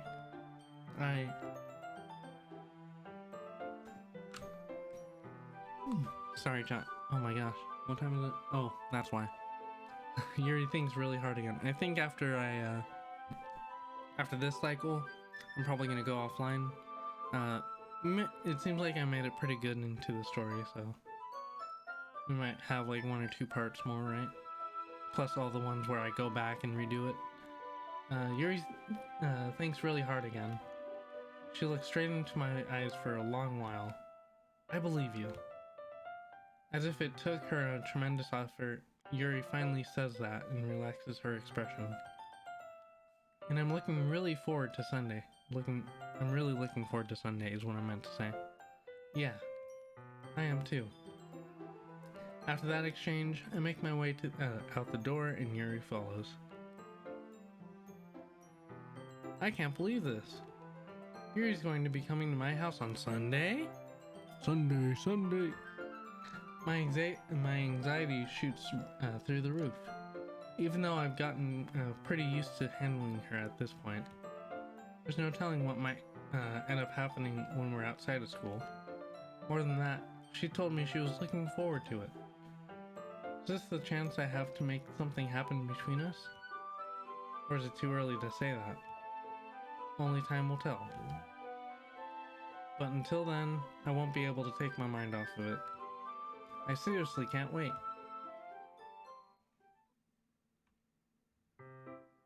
Alright, chat. I think this is a good pausing point, right? I'm gonna save it on this page just to make sure that I don't fuck with this. Right?